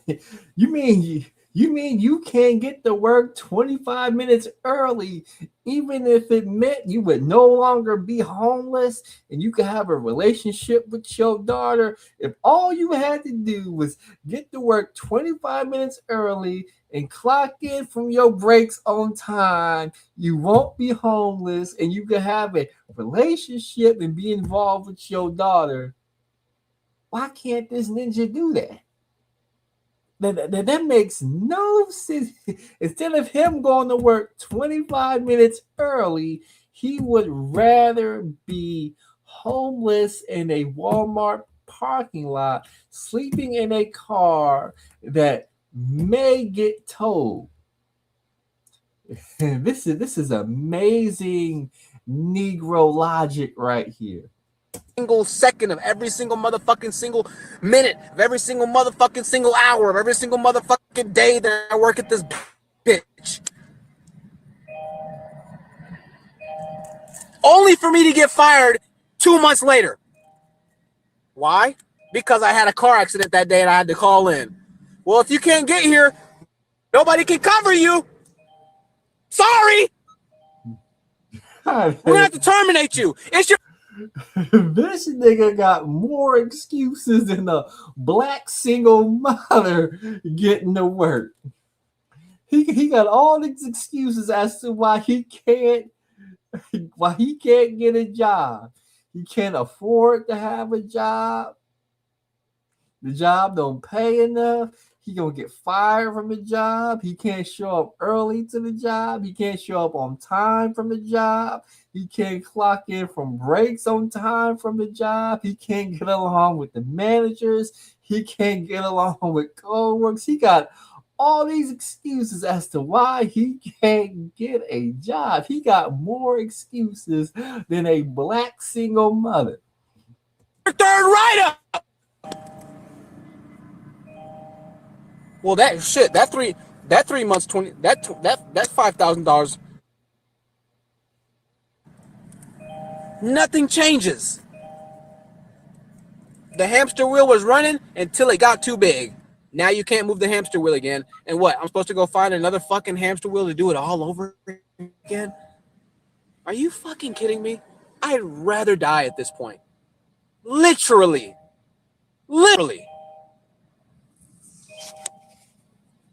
It's fucking crazy.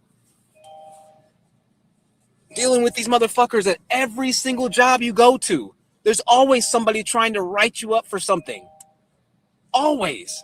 At every single fucking job you go to, there's always somebody trying to write you up for anything. It doesn't matter what it is. They're just trying to write you up for something. I don't see how you people do it, bro. That's why every day I get closer to just ending things permanently because I'm like, you know what? Maybe I really do have issues because I'm not able to function and keep up with the rest of people. I'm not able to keep up with y'all, these jobs and clocking in on time and making sure I come back from break on time, making sure that all the tires are always good, the insurance is always good, making sure that my credit's always good, making sure that I can't keep up with all this. I can't keep up. I can't even keep gas in my car right now. Like I'm right there. If the music doesn't work out, bro, it's a wrap for me. I'm not about to keep on trying this shit, bro. Y'all got this shit. Y'all win. The world wins. Adios for Jonathan Wilson. I can head on to the next spiritual realm of existence. I am fucking out of here, bro. I am out of here, bro.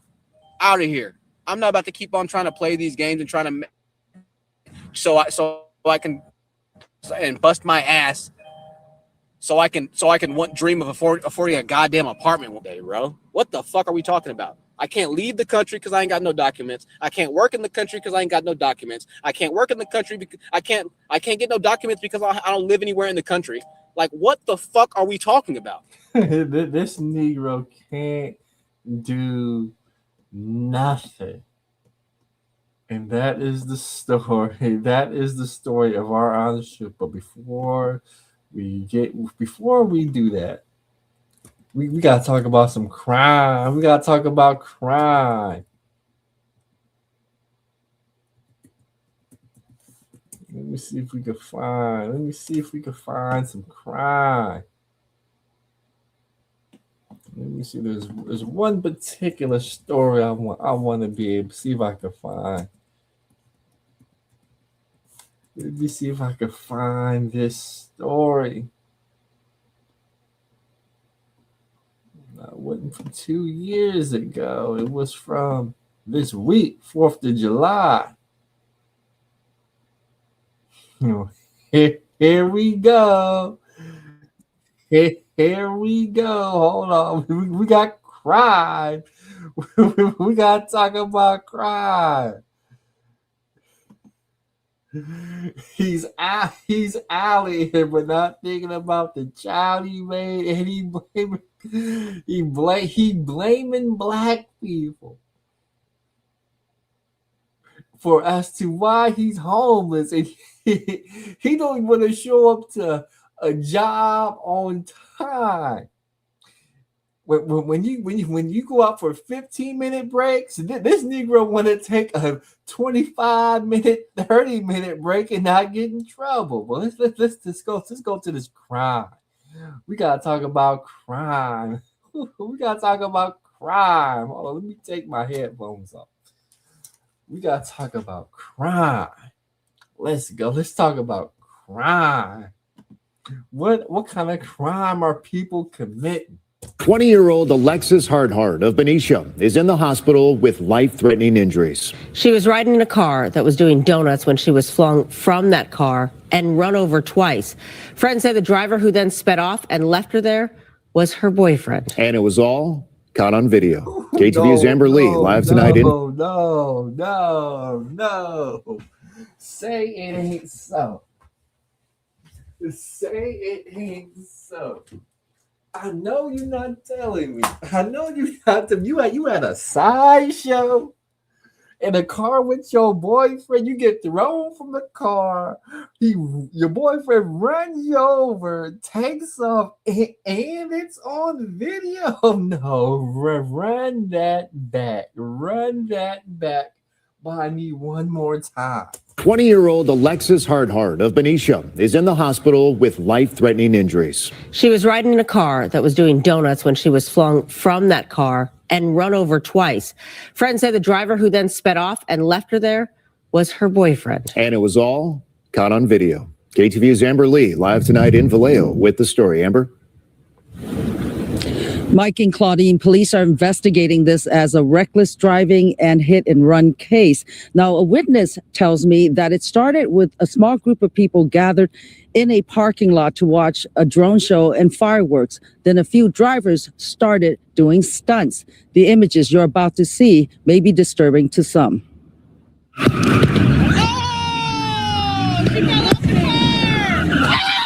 This video shows a young woman falling out of a car and being struck twice by the driver.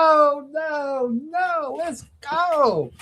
The Grim Reaper. The Grim Reaper is back. That's right. The Grim Reaper is back. The Grim Reaper is back to wreak havoc and claim souls. Send you to the shadow realm. No, this ninja didn't. No, this ninja did not run over his girlfriend at a sideshow. And they got it on video. There's no way. No way. No way. Amber Lee. There's no way. No way. To watch a drone show and fireworks. Then a few drivers started doing stunts. The images you're about to see may be disturbing to some.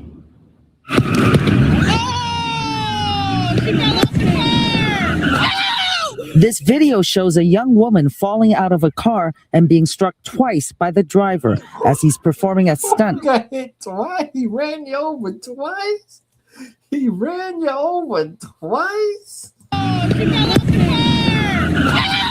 This video shows a young woman falling out of a car and being struck twice by the driver as he's performing a stunt at a parking lot in Vallejo, where people had gathered to watch illegal fireworks on the night of July 4th. Family and friends have identified the victim as Alexis Hardhart of Benicia. A man is seen trying to pull the 20-year-old out from underneath the car. Police say the driver drove away from the scene, but they located him hours later and arrested him. He left his girlfriend there at the scene. Damn, it's cold-blooded. Terrifying. It still is terrifying. I don't know how to think of it at all. Alexis's friend, Kaylee Cartwright, tells us the driver is Alexis's boyfriend, Alejandro Rodriguez Satina of Vallejo. Alexis is currently fighting for her life in the hospital. According to the family in the online fundraiser they started, she has undergone surgery and faces more. There's a lot of anger. There's a lot of sadness. Kaylee went to the scene of the crash the day after and found her friend's torn jacket and jeans. Kaylee hopes that what happened to Alexis will serve as a reminder about the dangers of reckless stunt driving and sideshows. It's just really dangerous. It's hurting people and it's affecting families. And it's just not right. And I just want justice for her. Kaylee tells me Alexis was currently working at a supermarket and was looking forward to attending cosmetology school to become an esthetician. She describes her friend as being kind with a big heart. He left her. That's not an accident. Hitting her could have been an accident. Just leaving her there, that's not an accident at all. I hope that everything that's coming to him is what he deserves. Vallejo police arrested the suspect on charges of hit and run, reckless driving, and illegal speed contest. We've reached out to the Solano County DA's office multiple times to find out if formal charges have been filed, but we have not heard back yet. At this point, it's unclear if the suspect is still in custody. Mike? Let's go. They out here tearing people out the frame. They tearing them out the frame. All right, let me see if I can find the next story. Let me see.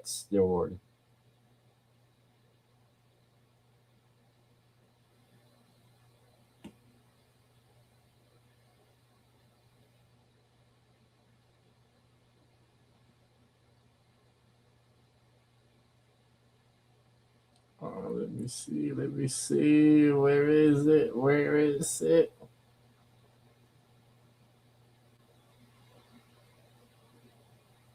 Okay, there we go. We gotta talk about it. We gotta talk about your boy Cohen Wiley, the 1-year-old who got his snot box rocked. Let's go.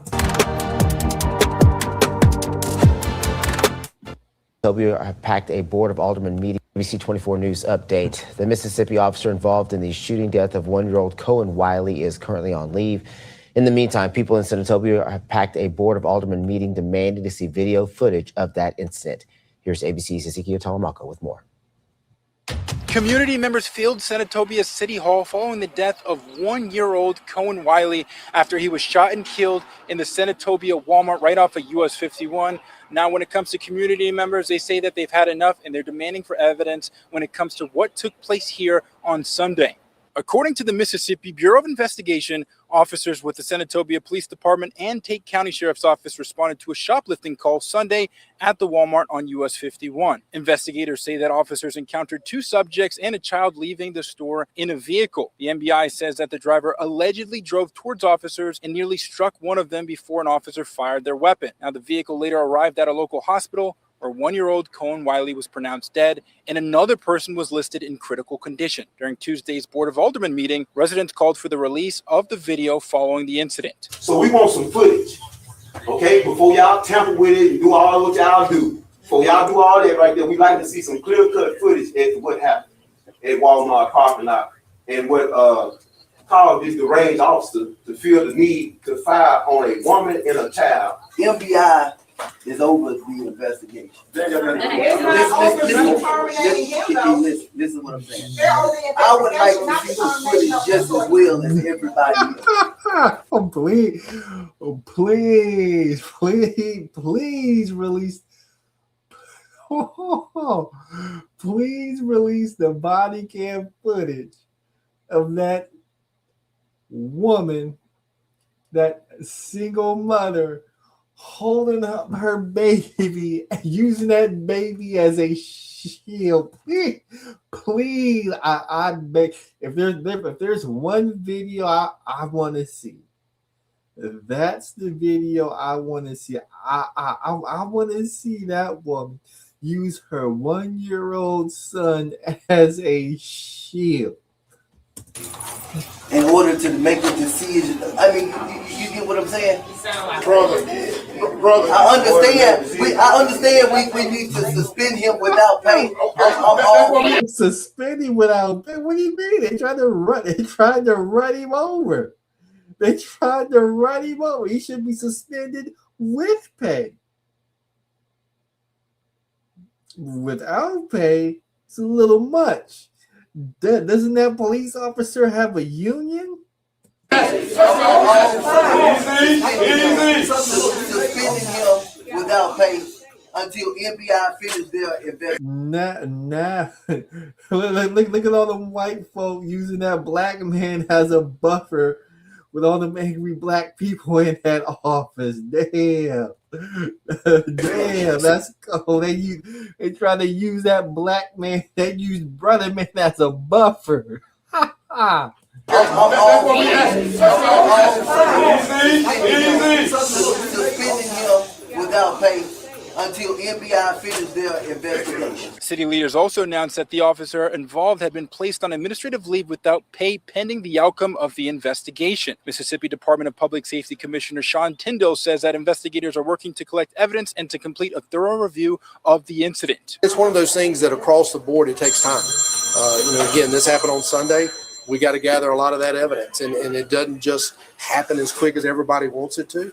I understand that, but I cannot allow expediency to overtake the quality of the work that we're expected to do in these types of cases. The Mississippi Bureau of Investigation tells ABC 24 specifically that this remains an ongoing investigation and that, again, they're going to continue to send more information to the Attorney General of Mississippi when it comes to what took place at the Walmart right here at US 51. Now, when it comes to the residents that I've spoken to, they are furious when it comes to the death of this 1-year-old child. Reporting in Senatobia, Mississippi, I'm Ezekiel Telemaco, ABC 24 News.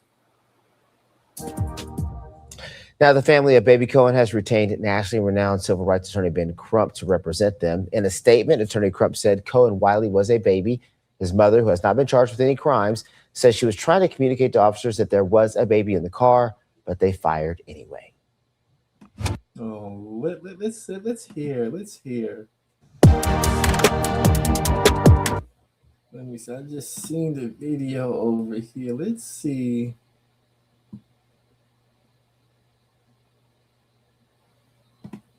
Let me see if I can hear what this lady said. Man, I gotta tell you, y'all Negroes. It was me. Y'all Negroes, man.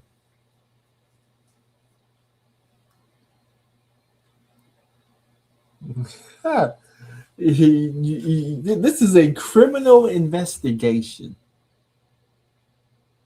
The best thing you can do is remain silent, stay off social media, don't make any videos. But here we are making videos. Me, my son, and another friend of mine was at Walmart. As we was leaving out the Walmart, it was me, my son. And back that up. You see this Negro in the suit right And here? another friend of mine was at You see this Negro in the suit right here, holding the cell phone. He's supposed to be a lawyer. He's got to be a lawyer or a representative because he's out in that Mississippi heat with a suit and tie on. So this is his idea that says we need to go live, and you gotta tell people what happened. Let's go. It was me, my son, and another friend of mine was at Walmart. As we was leaving out the Walmart, they tried to stop her, but I kept walking because it had nothing to do with me. By the time me and my baby got in the car, So basically, your friend was shoplifting. You kept going because you wasn't shoplifting, but I'm pretty. It's safe to assume you knew that your friend was shoplifting, which is why she didn't stop, and which is why she ran out the store. And you got into a car with somebody that was shoplifting. Okay, I understand. she came, and then when we was backing up, they was running out the come. I raised my baby up because they with guns. She my baby up. You raised your baby because they had guns. Oh no. When I first listened to this, I said no, she did not say that. No, she did not say that. In the car, she came, and then when we was backing up, they was running out the come. I raised my baby up because they with guns. She my baby up trying to You see, this is why you Negroes. This is why you Negroes need to stop going live. This is why you Negroes need to stop talking. This is why you need lawyers to let Ben Crump do all the talking for you. Because first of all, you got a thick Southern accent. Not only do you have a thick Southern accent,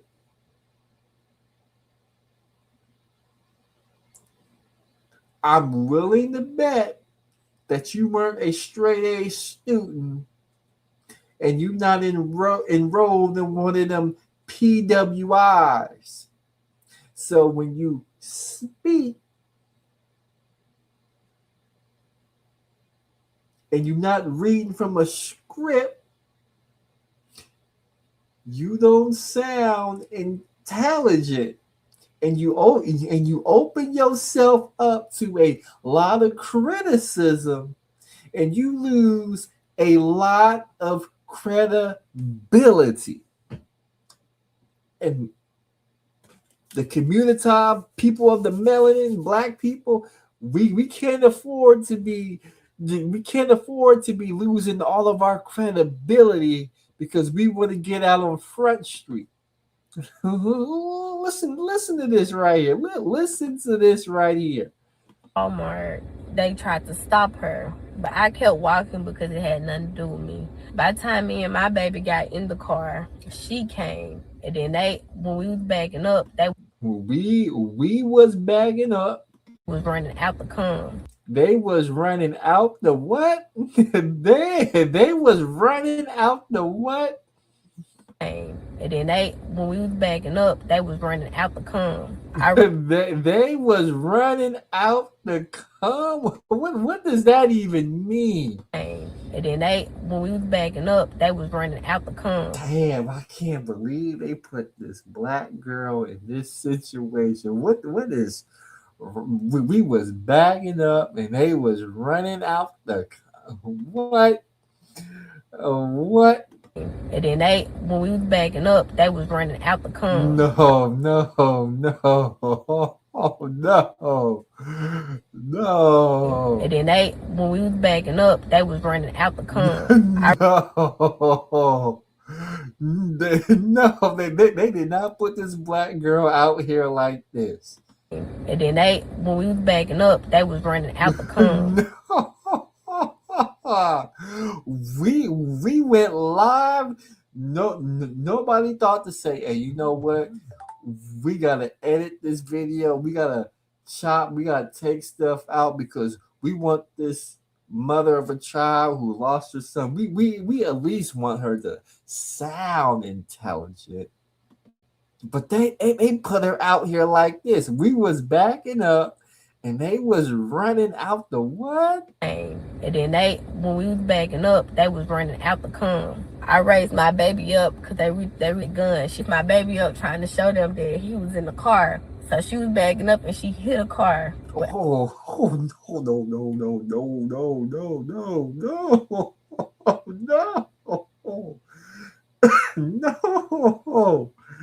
No. Now they got her admitting that her friend committed a crime. She backed up, she hit the car, and she drove away. No, you did not put this girl out here like no.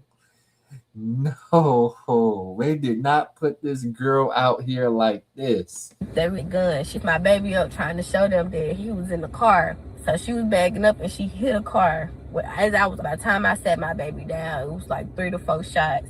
One of the shots hit him in his rib cage, and the other shots hit her in her arm and her thigh. And we left and went to Senatobia hospital where he was pronounced dead. And they told me I wasn't gonna be able to see him until he get back from Jackson. She got airlift and the police told me I couldn't leave out the hospital where they had out. And the crowd was questioning them, asking them what happened. It was like she was shoplifting. But the passenger, it was me. They wasn't talking about me. They was talking about the driver. But on the little, what's it called, self-checkout, it's cameras. They can see when she got the diapers and walked out. But yeah, they tried to say that she forcefully was trying to drive and hit them. But they was all on the right side, and she was driving towards the left. They just personally just shot in the car. They didn't charge me. They ain't charged me with nothing. They just let me go. They didn't say nothing. They just kept telling the crowd that they were shoplifting. It was me, my son. Wow. They put this girl in this video talking like that with a bonnet on her head.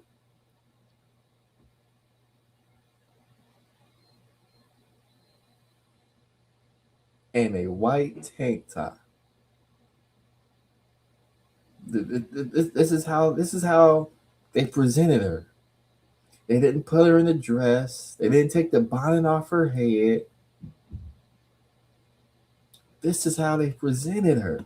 And another friend of mine was at Walmart. As we was leaving out the Walmart, they tried to stop her. But I kept walking because it had nothing to do with me. By the time me and my baby got in the car, she came. And then when we was backing up, they was running out the cone. They put her in a bonnet. And I can't believe they actually let her say this. And then when we was backing up, they was running out the cone. I raised my baby up because they with guns. She my baby up trying to show them that he was in the car. So she was backing up and she hit a car. By the time I sat my baby down, it was like 3 to 4 shots.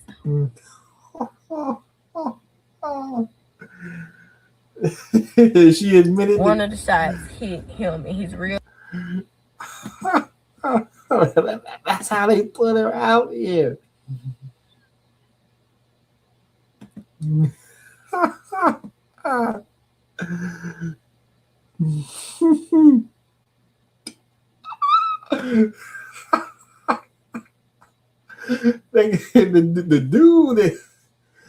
The dude, he said, I'm a lawyer. I'm gonna wear a suit. I'm gonna wear my tie, and I'm gonna put her out here, bonnet on, thick Southern accent, She gonna admit to all these crimes and traffic violations, and it's gonna be okay. She raised her baby up thinking she get a pass. that hood mentality is something else. I raised my baby up. We was backing up. They was coming. They was what? they was what? They want us to believe. It was me, my son, and another time me and my baby got in the car, she came. And then when we was backing up, they was running out the come. I raised my baby up because they was guns. She's my baby up. What is your boy Ben Krebs? They want us to believe that it was a life or death situation, because that's the only way you can justify shooting into a vehicle that you know there's a baby in that car. You see here to the right side, baby Coy and his mother was sitting in the right passenger side. That's very important as we try to solve a puzzle. And so we're here fighting for transparency. We don't need you to narrate it for us. Black people got eyes, we can see just like you all can see. If you see that, you see how he tried to include all of us in his bullshit. You see that right there. This ain't got nothing to do with me. I wasn't there. I wasn't shoplifting. I didn't back up and hit a car. I didn't speed away from the police. I didn't drive toward the police. I didn't do none of that. And so we're here fighting for transparency. We don't need you to narrate it for us. Black people got eyes, we can see just like you all can see. If you saw the video, why can't you show us the video? Unless that video contradicts what you're trying to tell us, and that it was not a life or death situation, that it was not warranted that you shoot into a vehicle where you know an infant child is in the vehicle. But you all, we shouldn't have to do this. This family shouldn't have to do this. This community shouldn't have to do this just to get to the simple truth of what happened, because we know that the Senatobia Police Department, the Mississippi Bureau of Investigations, they have the body cam video, they have the dash cam video, and Walmart has the surveillance video. And so, since this family can't get no peace, we don't want them to get no peace and think that it's gonna be okay for them to sweep baby Cohen's death under the rug. They want us. That boy big crap out there. These pictures brought me to Race tears. hustle. This is baby Cohen Wiley's mother. Y'all love hollering Black Lives Matter, but this is Shorty a week after her 1-year-old was killed by police. She looks devastated. Check out the money spread. You see, her lawyer told her she gonna get some money. Man, y'all Negroes, man. Y'all love going to Instagram and flexing, man. Y'all love going to Instagram and flexing. Parents told her she gonna get some money. Can you imagine this being your mama a week after you got killed? And I'm not saying the police was right for killing that baby. That was dead wrong. That's why she couldn't get paid. But you're not grieving? You went to the same grieving school as Erica Kirk. These pictures. People in Senatobia are demanding answers. When you saw this dunk in person, bro, what? I've seen enough of it. I think there's one more story. One more story I want to share before I go. One more story. Because people always, let me see.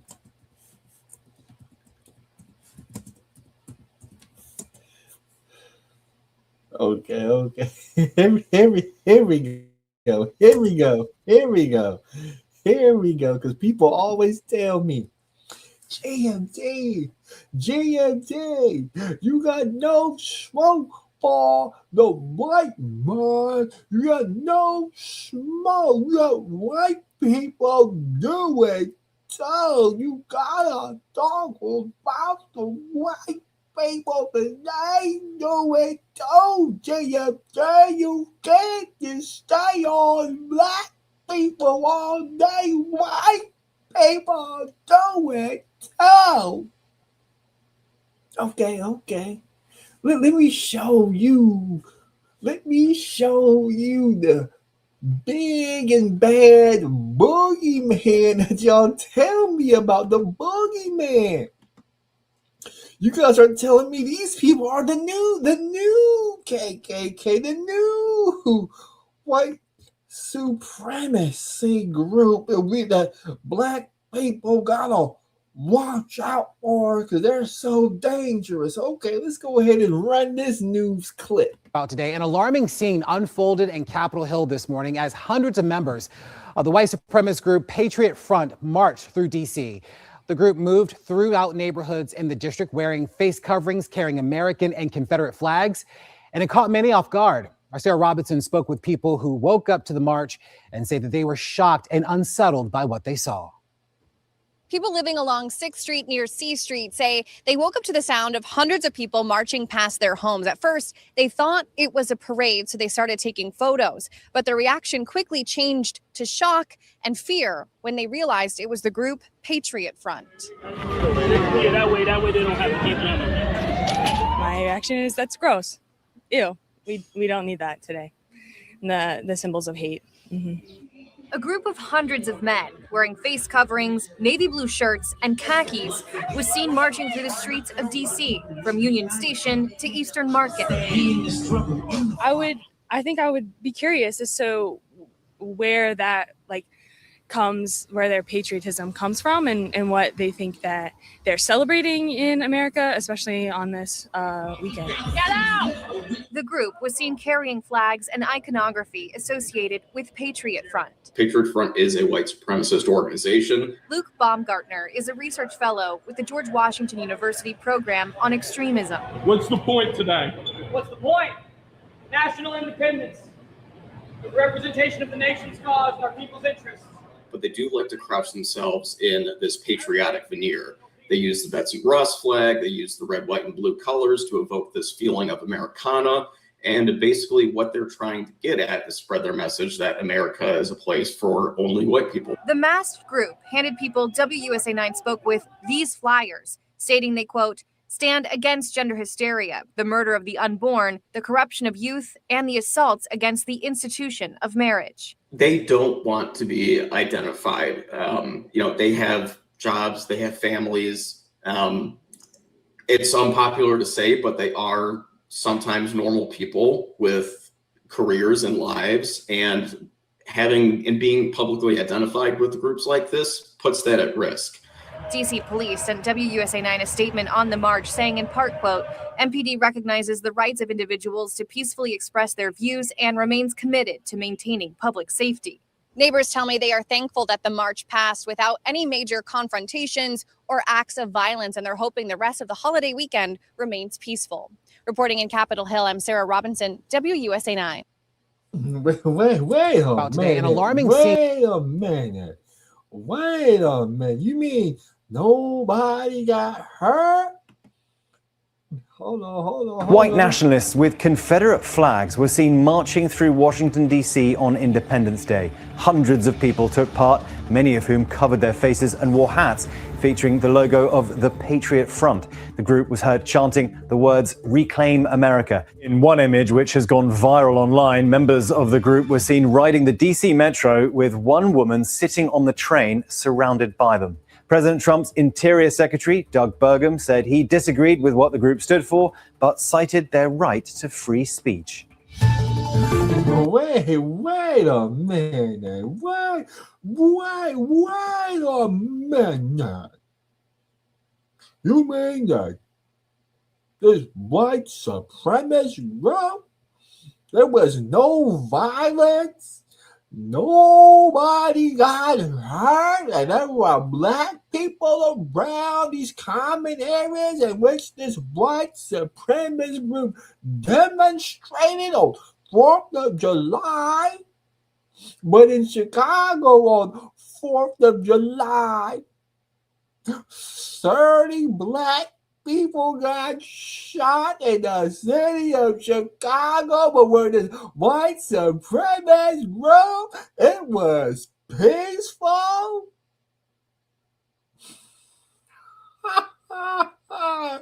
You see, you lose your credibility. Hold on. I lied. I got one more. I got one more story.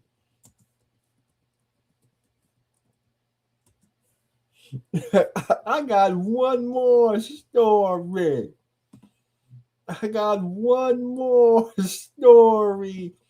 Oh, we got to show the body. I gotta show the body. Can we show the body?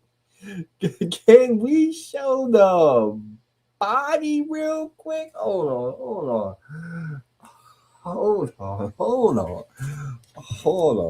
We got to show the body real quick.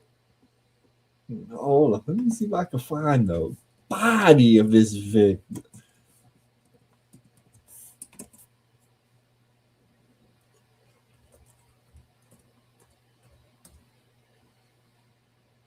We got to show the body real quick. Where is it? Is this it right here? Is this what I'm looking for?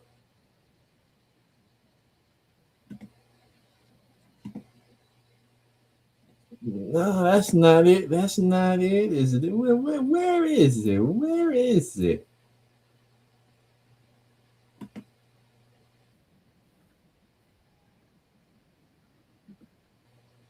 That's not it. Where is it? You know, they know what I'm looking for. I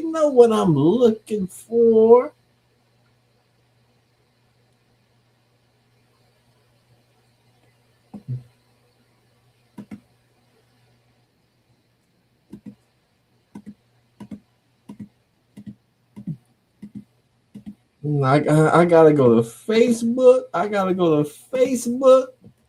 Okay, I'll go ahead and go to Facebook. I think I sent the video to myself on Facebook, man, because they didn't have it on X, so that means they gotta have it on Twitter. Let's see, messages. Please tell me I sent it to myself.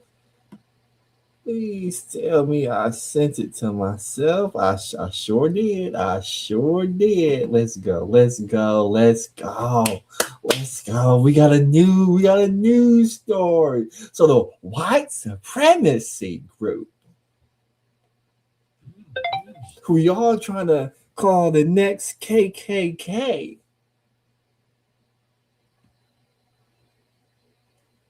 it was peaceful. Meanwhile, Well, developing this morning, police are still searching for a gunman after a former college basketball star was shot and killed in Harlem. This happened Friday night during a basketball tournament. Noelle Lilly joins us live from Harlem with more details about the investigation and, of course, reaction from this heartbroken community. Noelle. Heartbroken is the word for it, Aziza and Natalie. And unfortunately, this is not the first time a tragedy like this has happened. Last summer, multiple people were shot at a community basketball game at Haffen Park up in the Bronx. Now today, multiple community organizations who do this work and people from within the Hoops community have been speaking out online and calling for an end and a solution for this violence. They're asking for things like more security and bad checks. Now, Keanu Rochford was only 35 years old, and he was well known here in the basketball community. This morning, police are still here in the aftermath of the tragedy that took Keanu's life. He also played overseas professionally. Officers found him on Friday with a gunshot wound to his head during the opening night of the Kingdom basketball tournament here at 70 Lenox Avenue. Time out.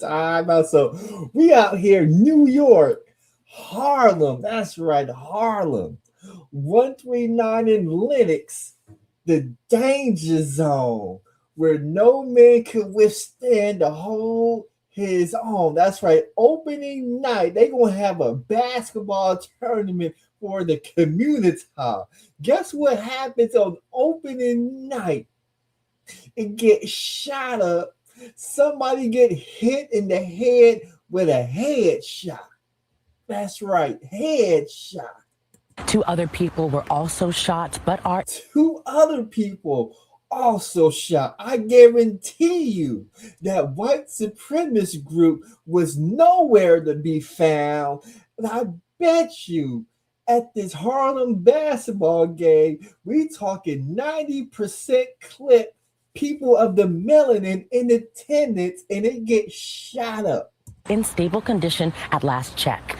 Now, no arrests have been made as of today, but the shooting leading Mayor Mamdani to call for an end to the, quote, senseless violence. He posted on X yesterday saying that his office is working with community partners to support those affected. We spoke to Rochford's mother, who says he was one of triplets and loved the game of basketball. He was a joy, and he'll always be a joy. He just loved basketball. He graduated from college. He went overseas and played ball. Now it's summertime. He just plays in the summer tournaments. Unfortunately, he was in the wrong place. As you heard from his mother there, Keanu was well known in the community and in basketball. He also played college basketball at Fairleigh Dickinson University in New Jersey. He was also making a difference in the lives of New Yorkers here in the city. He worked as an intake coordinator at a shelter in Brooklyn. So this is really just a loss to the whole city. Look at her. She got all them designs in her head. Damn, that's crazy. If I went to a job interview with that haircut with a swirl on the top of my head, I guarantee you I would not get the job. But this woman is able to get this corporate job at a CBS News network with that haircut. And of course, the grieving will continue here as police. So it looks like this basketball games get shot, and we got video. Let me see if we can pull up the video because we got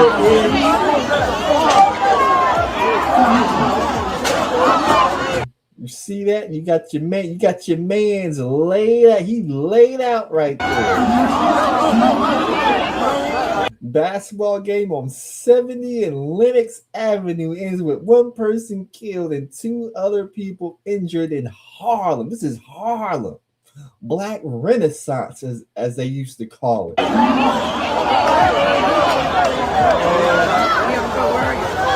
who that, child? Your man's is laid out, and you know, I got it in the stream with a prayer, and the prayer goes like this. And some of you guys may even know the words to this prayer. And as our man Eric Kanu is there, laid out in the middle of the streets, fighting for his life, we're gonna send him home with these parting words right here. And these words are by my man Scarface. So if you know it, sing along with me. I hear you breathing, but your heart no longer sounds strong. But you kind of scared of dying, so you hold on. And you keep on blacking out. And your pulse is low. Stop trying to fight the reaper. Just relax and let it go. Because you can because there's no way you can fight it, even though you still try. And you could try until you fight it, but you still die. Your spirits leave your body and your mind clears. The rigor mortis starts to set and you out of here. You start your journey into outer space. You see yourself in the light, but you still feeling out of place. So you standing in the tunnel of eternal life. And you see the ones you never learned to love in life. Make the choice, let it go, and you can back it up. If you ain't at peace with God, you need to patch it up. But if you're ready, close your eyes and we can set it free. Here's a man not scared to die. Now may he rest in peace. I still got to wonder why I ain't never seen a man cry till I seen a man die. It's your boy, GMT. Summer of 2026. The community lost all credibility. Being around white supremacist groups is more safer than Juneteenth, 4th of July weekends, and being at the basketball park with melanin folk. But y'all on YouTube crying about how racist things are. Every time I look up, it's a black person doing all of the killing. It's your boy, GMT. Be safe out there. Keep your head on the swivel. Be home before 10 o'clock. And don't be around them YNs because they will turn your TV off and rock your snot box. It's your boy, GMT. Peace.